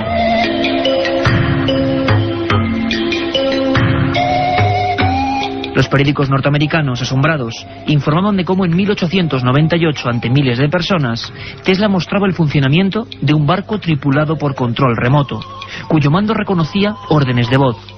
Allí mismo, ante un público entregado y asustado, confirmó que se encontraba trabajando en la idea de una poderosa máquina de escribir que se activaría mediante la palabra humana. Y todos, casi como es lógico pensar, le llamaron loco. Y el olvido y el descrédito, impulsado desde ciertas publicaciones oficiales, comenzaron a rodearle poco a poco. En 1912, después de inventar el sistema de los primitivos sonar marítimos, que fueron cedidos gratis a los ingleses durante la guerra, acusó públicamente a la ciencia de no velar por el bien de la humanidad y de solo buscar el dinero fácil. Poco después, y para predicar con su discurso, renunciaba, provocando un gran escándalo, a su candidatura al premio Nobel.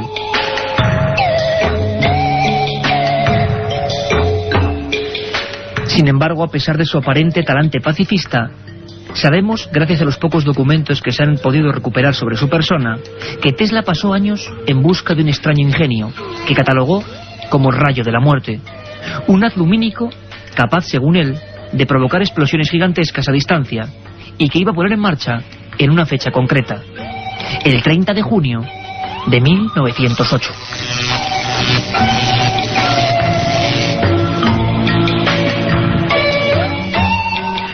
Y justo en esa fecha se producía en el corazón de Siberia, junto a la ribera del río Tunguska, la detonación más colosal de todos los tiempos, superior 50 veces a la bomba de Hiroshima, y que arrasó un bosque de 3.000 kilómetros cuadrados, sin que se encontrase jamás meteorito o artefacto alguno. ¿Acaso fue el rayo de la muerte de Nikola Tesla?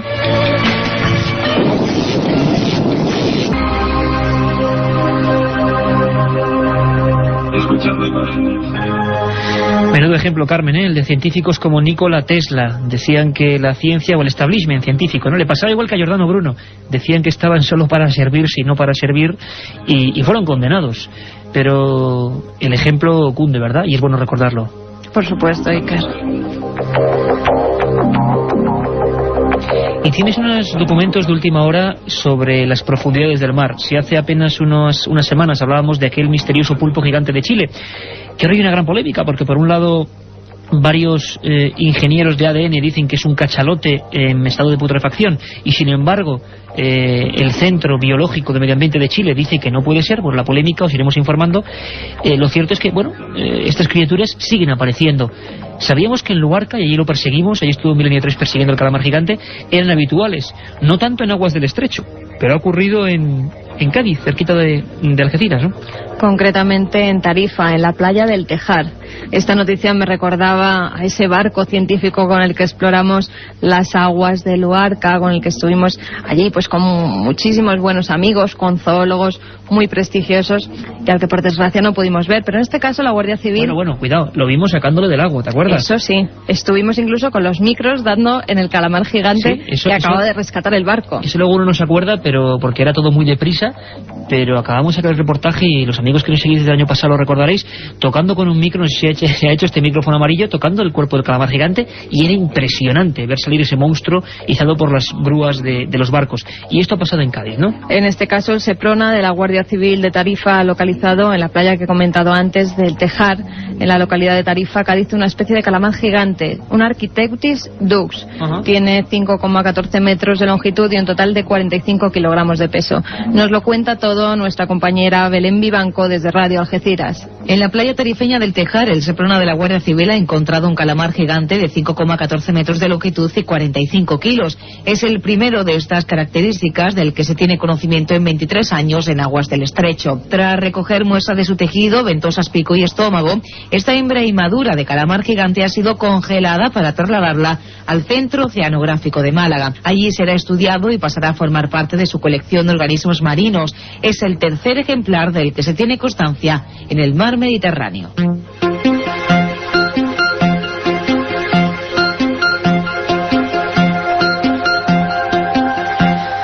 Somos Milenio 3 y está esa vía abierta, milenio3@cadenaser.com, milenio3 con número @cadenaser.com, a vuestra disposición, porque ahora enseguida vamos a pasar con vuestras consultas.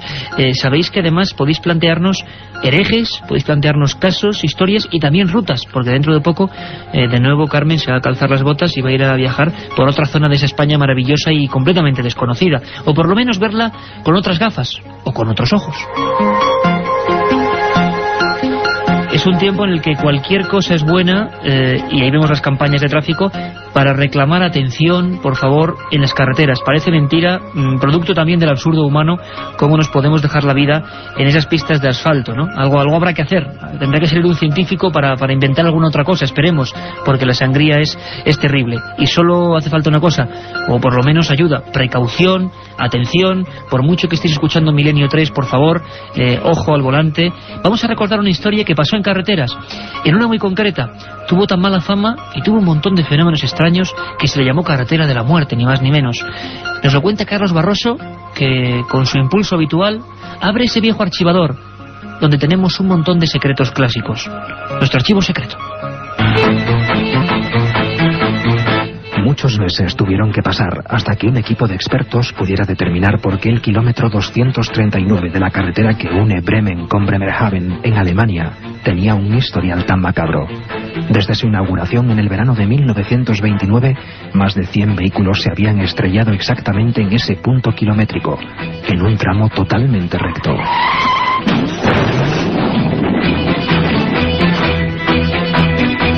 Aquellos que lograron sobrevivir habían declarado ante las autoridades que al pasar por allí sintieron una fuerza extraña que les empujó fuera de la carretera sin que pudieran hacer nada para impedirlo. Los vecinos creían que un demonio era el culpable de los accidentes. Un vidente local señaló que posiblemente los siniestros podrían estar provocados por una corriente magnética subterránea.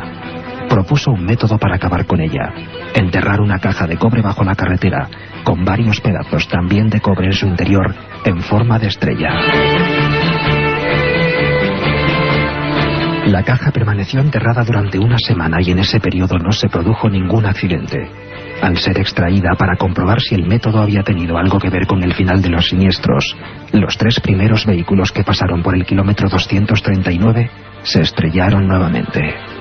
Así que las autoridades decidieron volver a enterrar la caja por siempre jamás. En cualquier caso, para calmar a los vecinos, un sacerdote también acudió a exorcizar la carretera.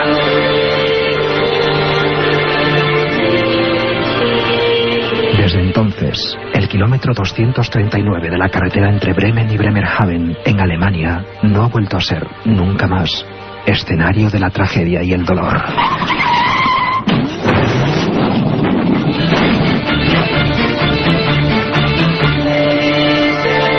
Un programa que se sumerge en el otro lado de la realidad.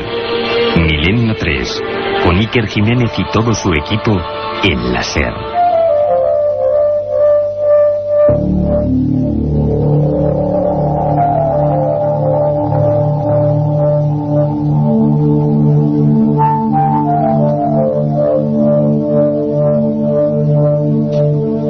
Ahí teníamos el misterio de esa carretera. Hay otras en otras partes del mundo y hay carreteras todavía con inquilinos más sospechosos. Por ejemplo, sombras. ¿Y quién no ha oído hablar de esa misteriosa mujer de la autopista?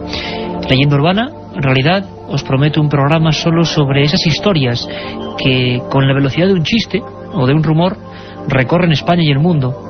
Sabremos dónde surgió esa historia, quiénes fueron los protagonistas y casos españoles, os lo prometo, con personas de carne y hueso, no un amigo de un amigo, que se ha encontrado con la misteriosa autoestopista.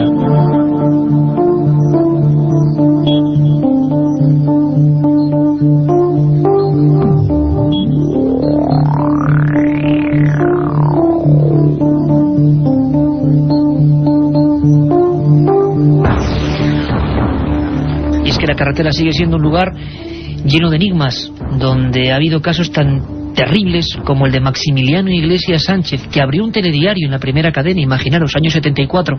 Fue un caso que hizo correr ríos de tinta, que hizo promover una investigación de la Guardia Civil, que hizo ser recinto o lugar con una serie de barcas extrañas analizadas por vez primera en España por técnicos de la NASA. Es un caso que ocurrió en una zona muy concreta de España, una zona montañosa, un lugar donde hemos acudido muchas veces, bellísima, y donde hay tradición de luces populares o luces etéreas que persiguen a las personas, al ganado, lugares de fantasmas, de voces, de ruidos, de una cultura ancestral muy vivida, muy profunda, y que por fortuna, creo yo, sigue ahí. Carmen, son las sierras de Béjar, las sierras salmantinas, la zona de la Peña de Francia. Has elegido este lugar primero porque mucha gente nos lo ha pedido, ¿no? Hay muchos mails que nos solicitaban pues que diéramos una vuelta y descubriéramos los parajes misteriosos de la Sierra Salmantina.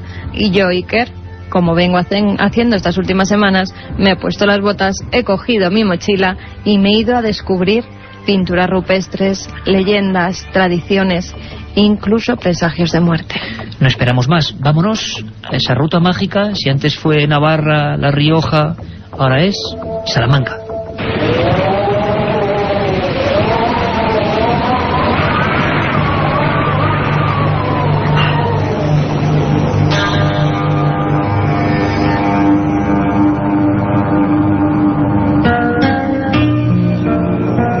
Buenas noches, viajeros.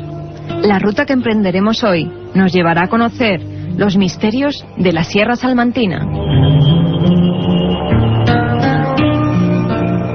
Nuestra primera parada será la Peña de Francia, enclave extraño donde se alza el santuario de la Virgen Morena.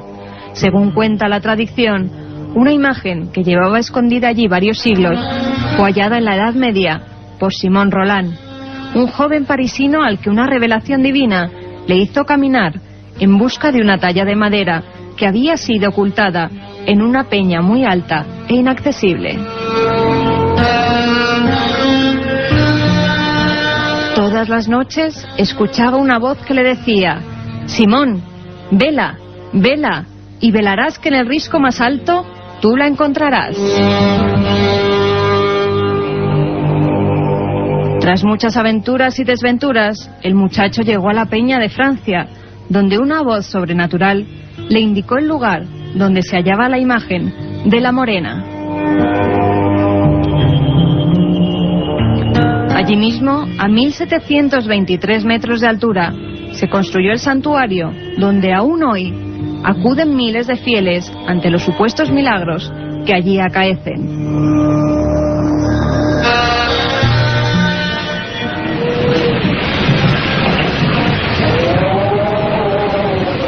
Situado en el sur de la provincia, encontraremos uno de los parajes de mayor tranquilidad y sosiego, cuyo dicho medieval, estar en las Batuecas, ha transcurrido hasta nuestros días para significar que nos encontramos en un trance o ensoñación. En este área de transición entre las tierras extremeñas y castellanas se encuentra el monasterio de San José del Monte. A su alrededor, los amantes de la arqueología no podrán dejar de visitar las enigmáticas pinturas rupestres neolíticas de la Cueva del Payón o el Risco del Ciervo. Figuras zoomorfas y extraños símbolos solares aún sin catalogar sorprenderán al viajero entre la espesura de la vegetación.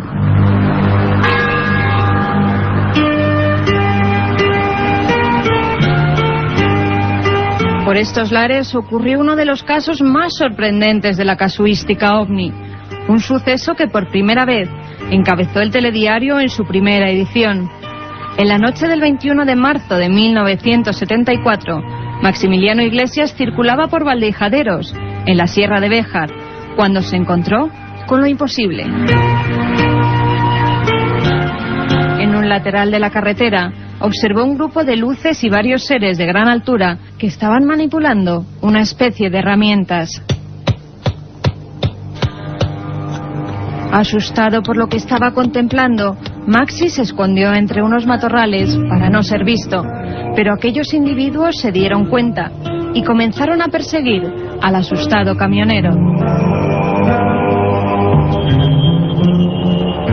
Una experiencia terrorífica de la que se encontraron huellas sobre el terreno. La NASA, por petición de la Guardia Civil, envió 2 técnicos para comprobar lo sucedido.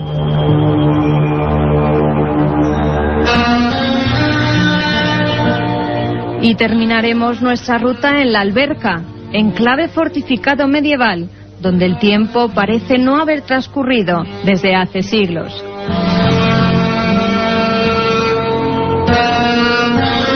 El 15 de agosto se celebran sus fiestas patronales, donde los albercanos rescatan las vestimentas de sus antepasados y los ritos ancestrales. Cuando cae la noche, por sus calles empedradas surge la figura enlutada de la moza de ánimas, que recorre el pueblo recitando una oración por los difuntos y las ánimas del purgatorio, mientras hace sonar una pequeña campanilla.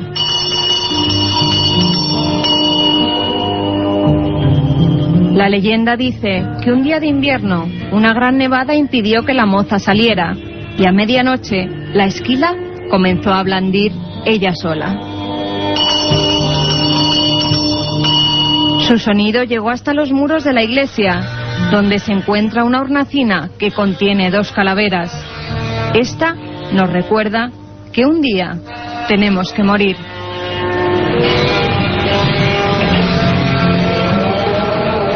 Un viaje en busca del misterio.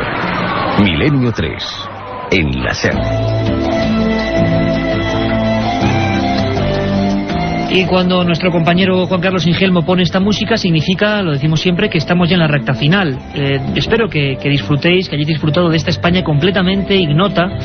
Quizá podamos ver de otra forma lugares que no son incluso conocidos. Desde luego, un saludo para todos los amigos de la Alberca, de la Sierra de Béjar, de la Peña de Francia. Qué lugar más enigmático. Espero que estén más fresquitos que nosotros ahora aquí en Madrid, pero sin duda uno de los enclaves mágicos más poderosos de este país. Herejes, rutas, noticias, documentos, testimonios y ahora, por supuesto, algo esencial. Vuestras preguntas, Carmen, las han enviado al milenio3@cadenaser.com y nos es imposible, por supuesto, nunca dar todas, pero vamos seleccionando, ¿no? También, ante todo, dar las gracias a todos esos amigos que nos habéis enviado cartas a Milenio 3, Cadena Ser, Gran Vía 32, octava planta, 28013 de Madrid. Repite, Carmen, porque la gente quiere enviarnos un montón de cosas y vamos a ver si pueden tomar lápiz y papel. Programa Milenio 3, Cadena Ser, Gran Vía 32, octava planta, 28013 de Madrid. Mientras hacíamos el programa, a través del mail, Eduardo Bidondo nos ha escrito y nos dice: hola, soy un oyente navarro de 15 añitos y a pesar de mi edad me interesan mucho los temas de posesiones o de sucesos como el del bar. Mi pregunta es, ¿existe alguna forma exacta de identificar un espíritu? Y si existe, ¿hay alguna forma de lograr que el ente se vaya? Que sepamos, el hombre todavía no ha podido identificar nunca un espíritu. O sea que, bueno, estamos en ello. Solo tenemos indicios y cosas extrañas. Pero te aseguro que todavía hoy nadie ha podido conocer, saber, identificar su naturaleza. Félix Rivera nos dice: felicidades por el programa, me gustaría que un día lo dedicaseis al Cristo de Palencia. Hombre, ese Cristo enigmático donde los haya, que provocó varios procesos judiciales en el siglo XV y XVI, que fue recogido en el siglo XIII y que está hecho con piel humana, y que algunos biólogos y, bueno, personajes importantes dentro del mundo de la antropología hablaban de que era una momia, el Cristo de Palencia, envuelto además de un sinfín de enigmáticos sucesos. Haremos un programa sobre él, y ahora mismo nuestro compañero Juan Carlos Ingelmo nos hablaba de otro Cristo misterioso. Por lo tanto, nunca hay casualidad, haremos un programa sobre esas figuras. Hay muchas: Palencia, Orense, el Cristo de Limpias. Bueno, ¿cuáles son sus misterios? Un tema que te apasiona, Iker, y por el que nos pregunta nuestro amigo Alberto. Hola, Iker, mi pregunta es si me puedes decir algo sobre el hombre pez de Liérganes. Pues uno de los más increíbles, maravillosas y fascinantes historias del hombre pez de Liérganes, que hizo que nada, pues un cualquiera, ¿verdad?, el doctor Gregorio Marañón, ni más ni menos, le dedicase un libro a un supuesto hombre que vivió bajo las profundidades del mar. Si vais a Liérganes, a ese pueblecito maravilloso de la costa santanderina o cerca de la costa santanderina, veréis que hay un paseo y hay un monumento, y en vez de haber un monumento a un alcalde, a un político, cosa que me parece muy bien, viendo cómo están las cosas, hay un monumento al hombre pez, a ese hombre con escamas que vive en el agua y que sigue siendo una historia apasionante, investigada por el padre Feijóo y Gregorio Marañón. Un programa aquí y posiblemente, ojalá, desde Aliérganas. Y a ver qué le puedes decir a Isma sobre los sucesos de Tivisa, ya que él vive a escasos 30 kilómetros de allí. Bueno, pues un lugar también de esos extraños. Habrá que hacer una ruta a Tivisa, Carmen.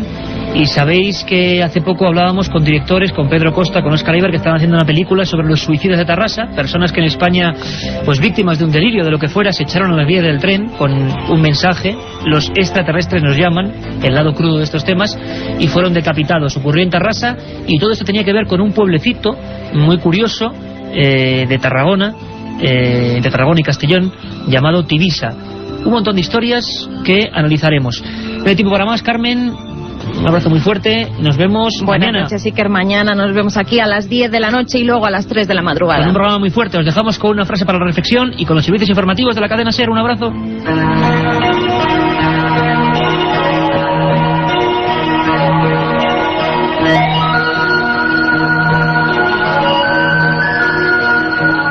Decía Marcel Prévost: el afortunado hallazgo de solo un buen libro puede cambiar el destino de un alma.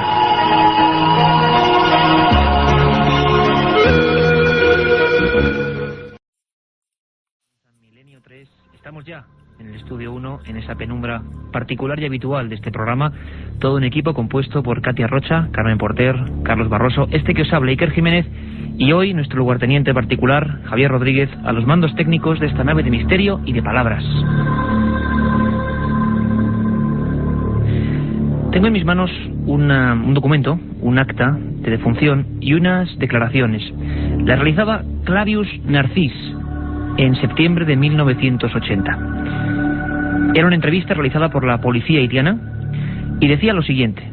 Esta declaración dio la vuelta al mundo y sobre todo es pública gracias al trabajo de un profesor de Harvard llamado Watt Davis, que encontró a esta persona. En 1980, Clavius Narcís decía lo siguiente: esta es mi tumba, aquí me enterraron. Cuando fallecí, me metieron aquí. Yo morí el 3 de mayo de 1962 y fui enterrado al día siguiente. Me metieron aquí debajo y estuve más de 2 días sepultado. Después vinieron a buscarme. Me llamaron. Oí que decían, levántate. Y salí contestando a los que me llamaban. Después me tuvieron trabajando 2 años y 9 meses en una plantación. Clavius Narcís, según la ciencia médica, podía ser el único caso de zombificación. Esa especie de mito que el cine ha desvirtuado un poco con personajes grotescos, pero que en algunos países parece que existe, que a día de hoy, en el siglo XXI, en el tiempo de los trenes de alta velocidad, de la informática, de Internet, de los satélites, sigue habiendo personas que creen que les pueden robar el alma. Sigue habiendo brujos capaces, con el llamado polvo zombie, de crear catalepsia en algunas personas y luego desenterrarlos para trabajar como esclavos. Un mundo de tinieblas que a veces la ficción ha maltratado. Pero hoy, con reporteros y periodistas españoles que estuvieron entre esas gentes durante años trabajando, vamos a intentar arrojar luz sobre este pequeño universo de tinieblas. Y es un placer para mí saludar a un amigo, presidente de la Asociación Geográfica Antropológica Española, productor de documentales de televisión española y corresponsal de guerra. Ha estado en más de 100 lugares remotos y extraños del planeta, guerras, batallas y también a veces la batalla de lo misterioso, que últimamente le ha atrapado. Juanjo Revenga, buenas noches y bienvenido a Milenio 3. Hola Iker, buenas noches. Aquí estamos a intentar, como tú bien has dicho, dar un poco de luz al fenómeno zombie y todo lo que oculta, realidades, mentiras, pero que ahí está, que existe. Hay una cosa, Juanjo, importante, y que seguro que toda la magnífica audiencia de este programa quiere saber desde ya. ¿Producto de la fantasía, producto de la incultura o profunda realidad que en algunos países del planeta ocurre? Claramente se puede decir que esto existe. Es un fenómeno religioso que a través del vudú, una parte que trajeron los Fon, los Yoruba, llevaron al Caribe, donde se creó el fenómeno más fuerte de vudú, y ahí nació el zombie. Nació el zombie, que es una palabra que quiere decir en congoleño diablo, directamente, ¿no? Esto se trata de quitarle la voluntad a una persona a través, pues, de hechizos, conjuros, los polvos, famosos polvos zombie o pudre, como les llaman ellos, ¿no? Es hacerlos a base de huesos de muerto, el veneno del pez globo, la tetrodonticina, el veneno más potente que existe. 500 veces más potente que el cianuro y 60.000 más potente que la cocaína, según los últimos estudios. Exactamente, es algo que puede dejar a una persona, simplemente con soplárselo o que camine sobre ellos, no hace falta más, puede dejar a una persona con 2 pulsaciones por minuto, y con lo cual no necesita oxígeno. Al no necesitar oxígeno puedes meterlo en un ataúd y estar viviendo una semana ahí dentro. A mí me gustaría preguntarte una cosa, Juanjo, además en este ambiente que ahora tenemos y que seguro que se está trasladando a muchos lugares de España y del mundo. Sabéis que hay una dirección donde nos podéis escribir todo tipo de sugerencias, de peticiones, de críticas, de alabanzas, lo que usted la gana. Milenio3 con número @cadenaser.com, milenio3 @cadenaser.com. Juanjo, a mí me estaban dando ganas de hacerte una pregunta, quizá un poco personal. A ti, en tus reportajes para Televisión Española, te han llegado a soplar ese polvo zombie, ¿verdad? Hemos tenido experiencias de todo tipo. Una de ellas me ocurrió pues en un viaje que quizás me metí demasiado ya en su mundo. Aparté el equipo, aparté todo y estuve viajando por las montañas haitianas en la búsqueda de una respuesta, ¿no? de la realidad. El mundo cambia completamente. Allí esas gentes que habitan, pues bueno, no han tenido tratos pues jamás con el hombre blanco, ¿no? Aparte de los esclavos.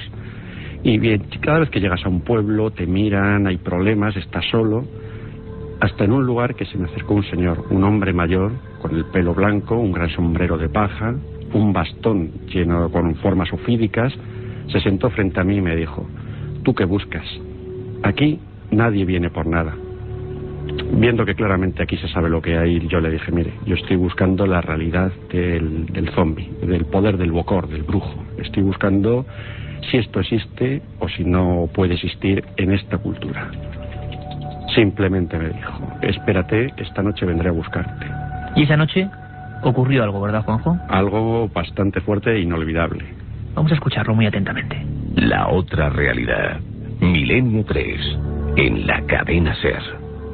Aparte de gozosos, dolorosos, gloriosos, los misterios de la Iglesia son sorprendentes e inexplicables. La periodista Carmen Porter te ayuda a desvelarlos en Misterios de la Iglesia, una obra que saca a la luz los episodios más impactantes del fenómeno religioso. Exorcismos, apariciones, cuerpos incorruptos, estigmas. Misterios de la Iglesia, de Carmen Porter, publicado por Editorial Edad.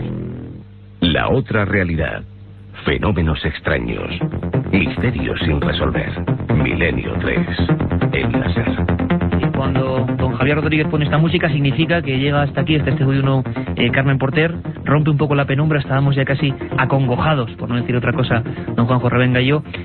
Carmen, novedades importantes, sobre todo vamos a centrarnos, sabéis que tenéis un programa de 3 a 4, como todas las semanas, con un montón de cosas, leyendas, viajes, personajes, noticias. Pero me gustaría centrarme porque hay un montón de especiales. En estas fechas navideñas, Milenio 3 va a multiplicarse. Vamos a dejar claro esas fechas para que tomen nota nuestros amigos. Tomad lápiz y papel porque son muchas. Pues sí, buenas noches, Iker, buenas noches a todos los oyentes. Vamos a tener varios especiales. El primero de ellos será el 24 de diciembre, el día de Nochebuena, de 3 a 4 de la tarde y se repetirá de 12 a 1 de la madrugada. Podemos adelantar, Carmen, que ya es un programa que va a versar sobre Jesús de Nazaret, ni más ni menos, con documentos creo que sorprendentes. Destacamos solo los especiales, no la audiencia habitual de cada domingo. El 28 de diciembre, el sábado, de 22 a 23 horas, es decir, de 10 a 11 de la noche, también tendremos otro especial. También el 31 de diciembre, esa fecha Nochevieja, de 3 a 4 de la tarde, mientras hacéis la comida, la cena, pues podéis escuchar Milenio 3 y también la repetición, de 22 a 23 horas, de 10 a 11 de la noche. Y después, el último especial que tendremos será el del 6 de enero, de 10 a 11 de la noche también. Bueno, un completo surtido, un amplio abanico, se puede decir así, de programas, con esos temas que nos lleváis pidiendo mucho tiempo y que vamos a intentar, como quien diría, si diría un zombie, hincarles el diente.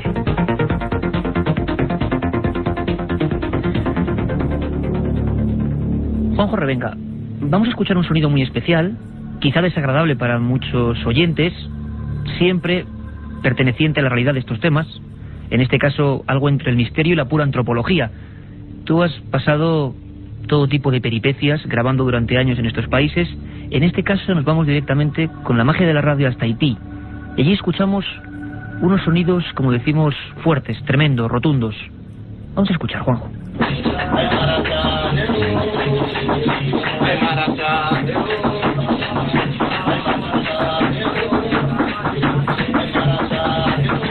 Están escuchando a unos brujos cantando, algo que nos parece con cierta musicalidad, muy repetitivo, entra en una especie como de constancia y parece que empieza a alterarse la conciencia, como hacían los antiguos mantras o los sabios de la música. Repetir mucho un sonido produce un estado muy concreto. ¿Qué estamos escuchando, Juanjo? Pues aquí estamos en una ceremonia vudú en las montañas. Hay unas 50 personas tocando tambores, cantando, y está el Ungan, el sacerdote que va a ser poseído por el Loa, por el espíritu, y es el que le concederá el poder, ¿no? Para ello, el sacerdote baila, se mueve entre ellos. Hay que decir que tú estabas allí, siempre esto no viene en ningún sitio. Esto es grabado por Juanjo Revenga. Está apretado el botón del rec por mí de este sonido. Lo cierto es que el sacerdote aparece, se mueve entre la gente, empieza con alfileres, se pueden llamar así como agujas de hacer punto, a atravesarse la cara, sigue cantando, bebe en porciones, siempre llega al trance. El trance que en todas las culturas es a través de la música, de la bebida, de lo que quiera, ¿no? Luego llega una gallina negra, que es la que le va a conceder el poder. Coge la gallina sobre un círculo satánico pintado en blanco en el suelo de la cabaña. Todo esto estamos hablando en mitad del monte, solamente nosotros y los 50 señores bebiendo, cantando y celebrando la ceremonia vudú, exactamente igual que en 1790 se podía celebrar en Boscaimán, ¿no? La primera ceremonia que se celebró. En este momento el sacerdote coge el cuello de la gallina y la arranca de un bocado y se bebe toda su sangre, porque no debe de caer nada al suelo. Si cae algo al suelo puede enfadar al Loa y irse todo, estropearse. ¿El Loa todo. qué es, El espíritu. Es el espíritu, ¿no?, que está poseyendo aquella zona en el momento y que va a cabalgar o a poseer al sacerdote, al Ungan, después de lo del pollo. Este hombre mata al pollo, le poseen y ya puede conseguir los deseos que le han pedido. Ya tiene la fuerza. El sacerdote es como el intermediario entre el mundo invisible y el mundo visible. Es cierto, Juanjo, que en ese país del que estamos hablando y estamos escuchando sonidos, Haití, el país más pobre del planeta Tierra, el país que se alzó contra el hombre blanco y parece que dicen muchos que por eso lo está pagando ahora, por ejemplo, la gente, casi un 80% de las personas, entierran a sus muertos en su casa, en las parcelas de su casa. ¿Por qué? Exactamente, los entierran desde donde ellos puedan verlos. Entierran al familiar para que si viene a buscarle el bocor o viene el brujo a levantarle por la noche y llevársele ya convertido en zombie, ellos puedan verlo y puedan salvarle. Igual que otras cosas se hacen. Hay muertos a los que se les decapita o se les cosen los oídos o la boca, pues para que no puedan oír al bocor cuando le llama y no puedan ser zombies, que para ellos es muertos en vida. Y esto está ocurriendo ahora mismo, en pleno siglo XXI, repetimos. Estamos hablando hoy por hoy, hoy mismo, vemos la ley haitiana. Tenemos el artículo 249 que dice textualmente que cualquier persona que intente quitar la voluntad a otra por medio de hechizos será castigado con la prisión. Pero si intentando esto llega a la muerte, será acusado de homicidio. Esa es la ley haitiana. Artículo 249, Código Penal, día de hoy, delito de zombificación. Vamos a escuchar, seguimos con prestigiosos periodistas españoles, reporteros que se han adentrado en este mundo negro, extraño, oculto. Uno de ellos es José Manuel Novoa, director de documentales de Transglobe Films, una de las productoras más importantes de Europa en lo que es este formato televisivo. Él estuvo también conviviendo con los zombies y a mí me extrañaba cómo nos contaba con qué rotundidad una persona con un bagaje científico impresionante lo que él pensaba de una realidad que no tiene nada que ver con el cine, que existe, que él se lo ha encontrado. Escuchamos a José Manuel Novoa. Bueno, los zombies existen porque, bueno, dentro de la ley del vudú, de la ley tradicional del vudú, pues la pena máxima no es la pena de muerte, sino es justamente la zombificación. Y bueno, es un proceso que está ya estudiado y que existe, y que existen los zombies, y que es una manera de castigar a los que están, pues, a los malhechores o a los asesinos o a los que roban, ¿no? Esto parece que nos es un poco ajeno, pero es una realidad, ¿no? Esto es una realidad constatable. Esto es una realidad constatable, lo decía José Manuel Novoa, uno de los pocos reporteros, junto con Juanjo Revenga, que ha convivido con un mundo hermético, alejado del forastero, prohibido. No tiene nada que ver esto, Juanjo, con los rituales turísticos que hemos visto casi como folletos, ¿no?, en algunos lugares. Hay que irse a Haití, al corazón pobre del mundo, para vivir esta realidad. Wade Davis, tenemos su libro aquí encima de la mesa, este profesor de etnobotánica y antropología de Harvard, inició un antes y un después de estas historias en el año 82, conviviendo con los zombies y descubriendo por vez primera para la ciencia, no para la fantasía ni para la irrealidad, para la ciencia, lo que era el polvo zombie. Y como nos comentaba antes Juanjo Revenga, tengo aquí el documento, daba lo que es el recetario, un recetario de muerte o de catalepsia. Parte de los ojos de una lechuza, huesos de muertos, escamas del famoso pez globo, esa tetrodonxilina, lo más venenoso del mundo, y 100 pies y un tipo de araña. Eso, en proporciones que nadie conoce, se echa sobre la persona que han elegido como víctima, y posteriormente ese estado de catalepsia le permitirá vivir por lo menos un par de días dentro del ataúd y es desenterrado. El zombie, muchas veces, como el caso de ese Clavius Narcis con el que empezábamos el programa, uno de esos zombies de los que hay un acta de defunción y que luego se ha encontrado vivo en los campos de plantación, a veces han sido atropellados, Juanjo, a veces han aparecido muchos años después de que se les diera por muertos. Esto ocurre a día de hoy y se está documentando esto desde los años 70, ¿no? Exactamente. Yo he tenido testimonios de un señor que le dijeron que su amigo, que había muerto la semana pasada, estaba trabajando en una plantación al otro lado de la montaña. Este hombre cruzó la montaña, fue a ver a su amigo y me contaba, dice, lo que vi yo allí era la puerta del infierno, los ojos negros, sin expresión, mi amigo trabajando. No me contestaba, no podía hablar, hasta que apareció el Bokor con un látigo corriendo detrás de mí y tuve que huir. ¿Por qué se traslada esto, Juanjo, a otras partes del mundo? Parece ser que incluso algunas multinacionales americanas, si hay que decirlo así, tuvieron parte de culpa en lo que es el inicio de esta historia que empieza concretamente en el siglo XVIII, ¿no? Exactamente, cuando se abolece la esclavitud, pues en 1850 aproximadamente, la ASCO, la American Sugar Company, que trabajaba en la isla de Haití, en las plantaciones de caña, se da cuenta que tiene que pagar a la gente que antes tenía gratis como esclavos, lo cual no estaban dispuestos a ellos, y contratan a los Bokor de la isla para que... A estos brujos poderosos, a los brujos, ¿no? Exactamente, para que zombifiquen a la gente, les quiten la voluntad y tener los empleados gratis. Los Bokor eran las personas más ricas de Haití durante muchos años. ¿Has dicho eran? Sí. Hay Bokor todavía, ¿no? Tú has convivido con ellos, los has entrevistado. ¿Siguen siendo tan poderosos? Y siguen siendo muy poderosos, aparte del poder real que tienen, el miedo que existe hacia ellos.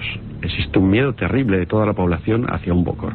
Vamos a irnos de nuevo con la magia de las ondas, de la cadena SER, en este caso a esa frontera muy complicada entre República Dominicana y Haití, para escuchar otro sonido, el sonido de lo que para ellos es una auténtica maldición.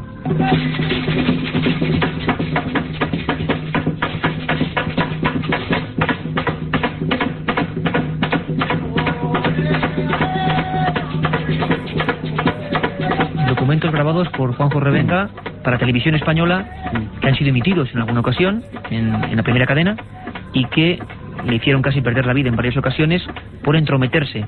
Lo conseguiste, pudiste permanecer dentro de sus rituales, pero ¿qué es esto exactamente? ¿Qué diferencia hay, por ejemplo, con lo que escuchábamos antes, Juanjo? Aquí estamos en otro ritual vudú en el que una mujer que vive en Estados Unidos está atacada por un hombre, tiene muchos problemas con un hombre en Estados Unidos. Entonces su hermano es Bokor. El hermano en esta ceremonia está lanzando una maldición hacia la persona que está molestando. Esta persona va a desaparecer del mundo y de la vida de la hermana. Puede parecer que, bueno, pues es un ritual ancestral, lo creen y no tiene ningún poder. Yo con esta mujer hablé pues tiempo más tarde, le envié unas fotos de la ceremonia, me contestó con un email, simplemente me decía, soy feliz, no tengo nadie a mi lado.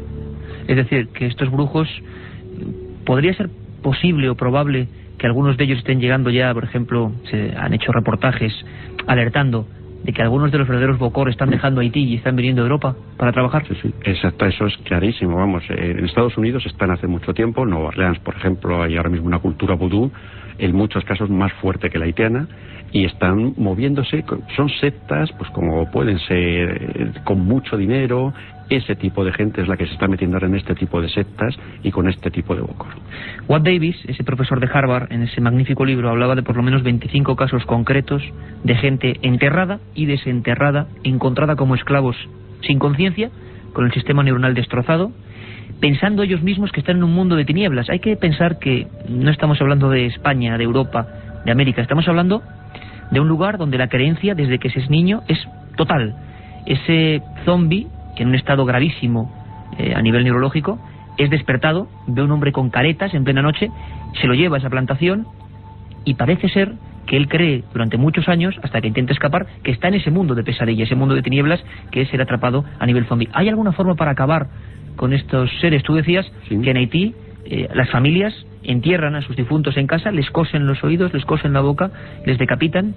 Se dice incluso que la sal, casi como si fuera una maldición digna de los vampiros o de las leyendas de vampiros, es lo que les hace daño realmente, ¿no? Exactamente. Únicamente puede terminar con un zombi la sal.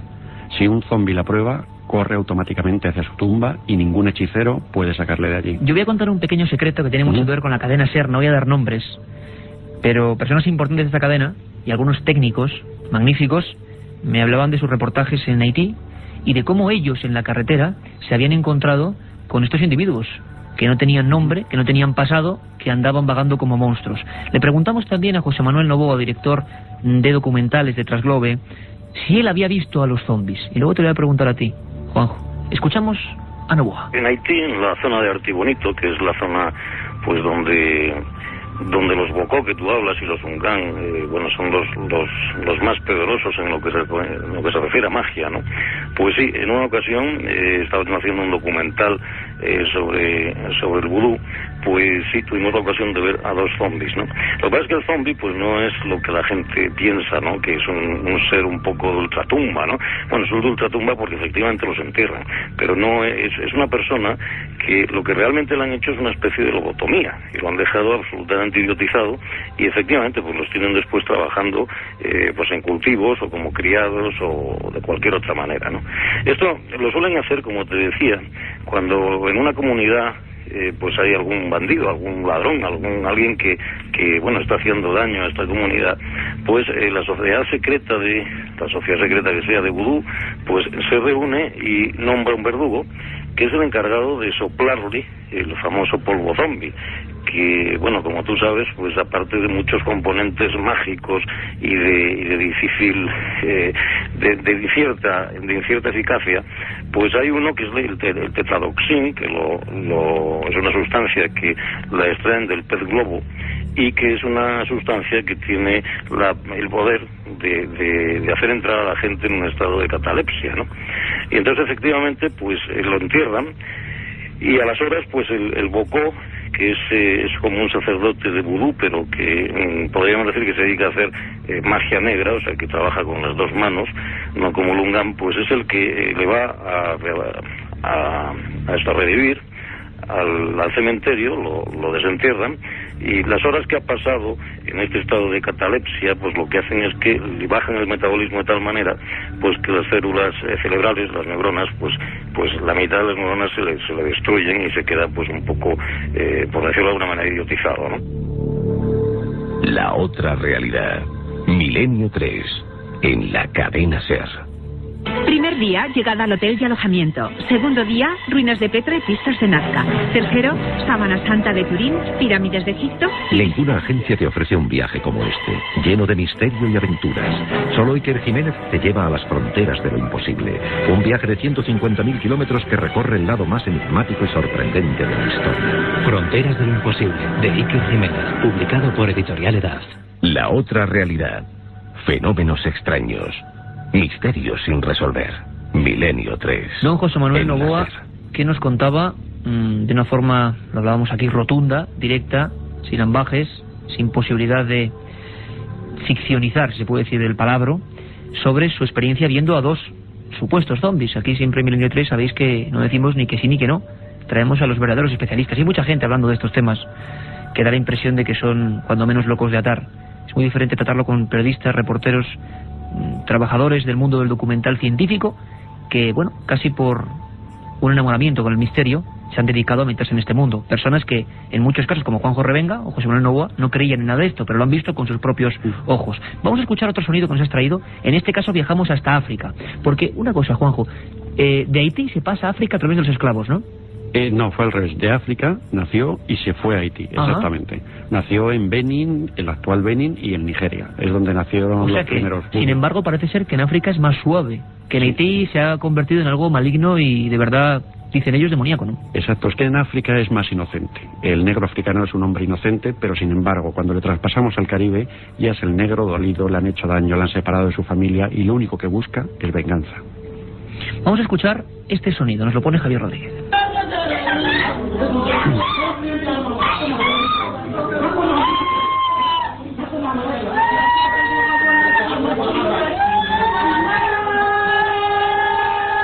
primero que hasta ahora en radio nunca se ha puesto, es un ritual de exorcismo en el corazón de África, grabado por Juanjo Revenga, que nos parece casi imposible que esté aquí enterito, porque la verdad es que estar en estas situaciones debe ser realmente peligroso. ¿Qué estabais grabando aquí, Juanjo? Cuéntanos, haznos la fotografía de lo que estaba pasando aquí en África. Aquí es algo muy impresionante, porque estamos grabando un exorcismo.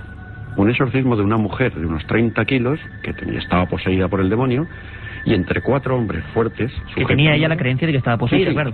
La había llevado el marido porque decía que estaba poseída la mujer, por cómo actuaba.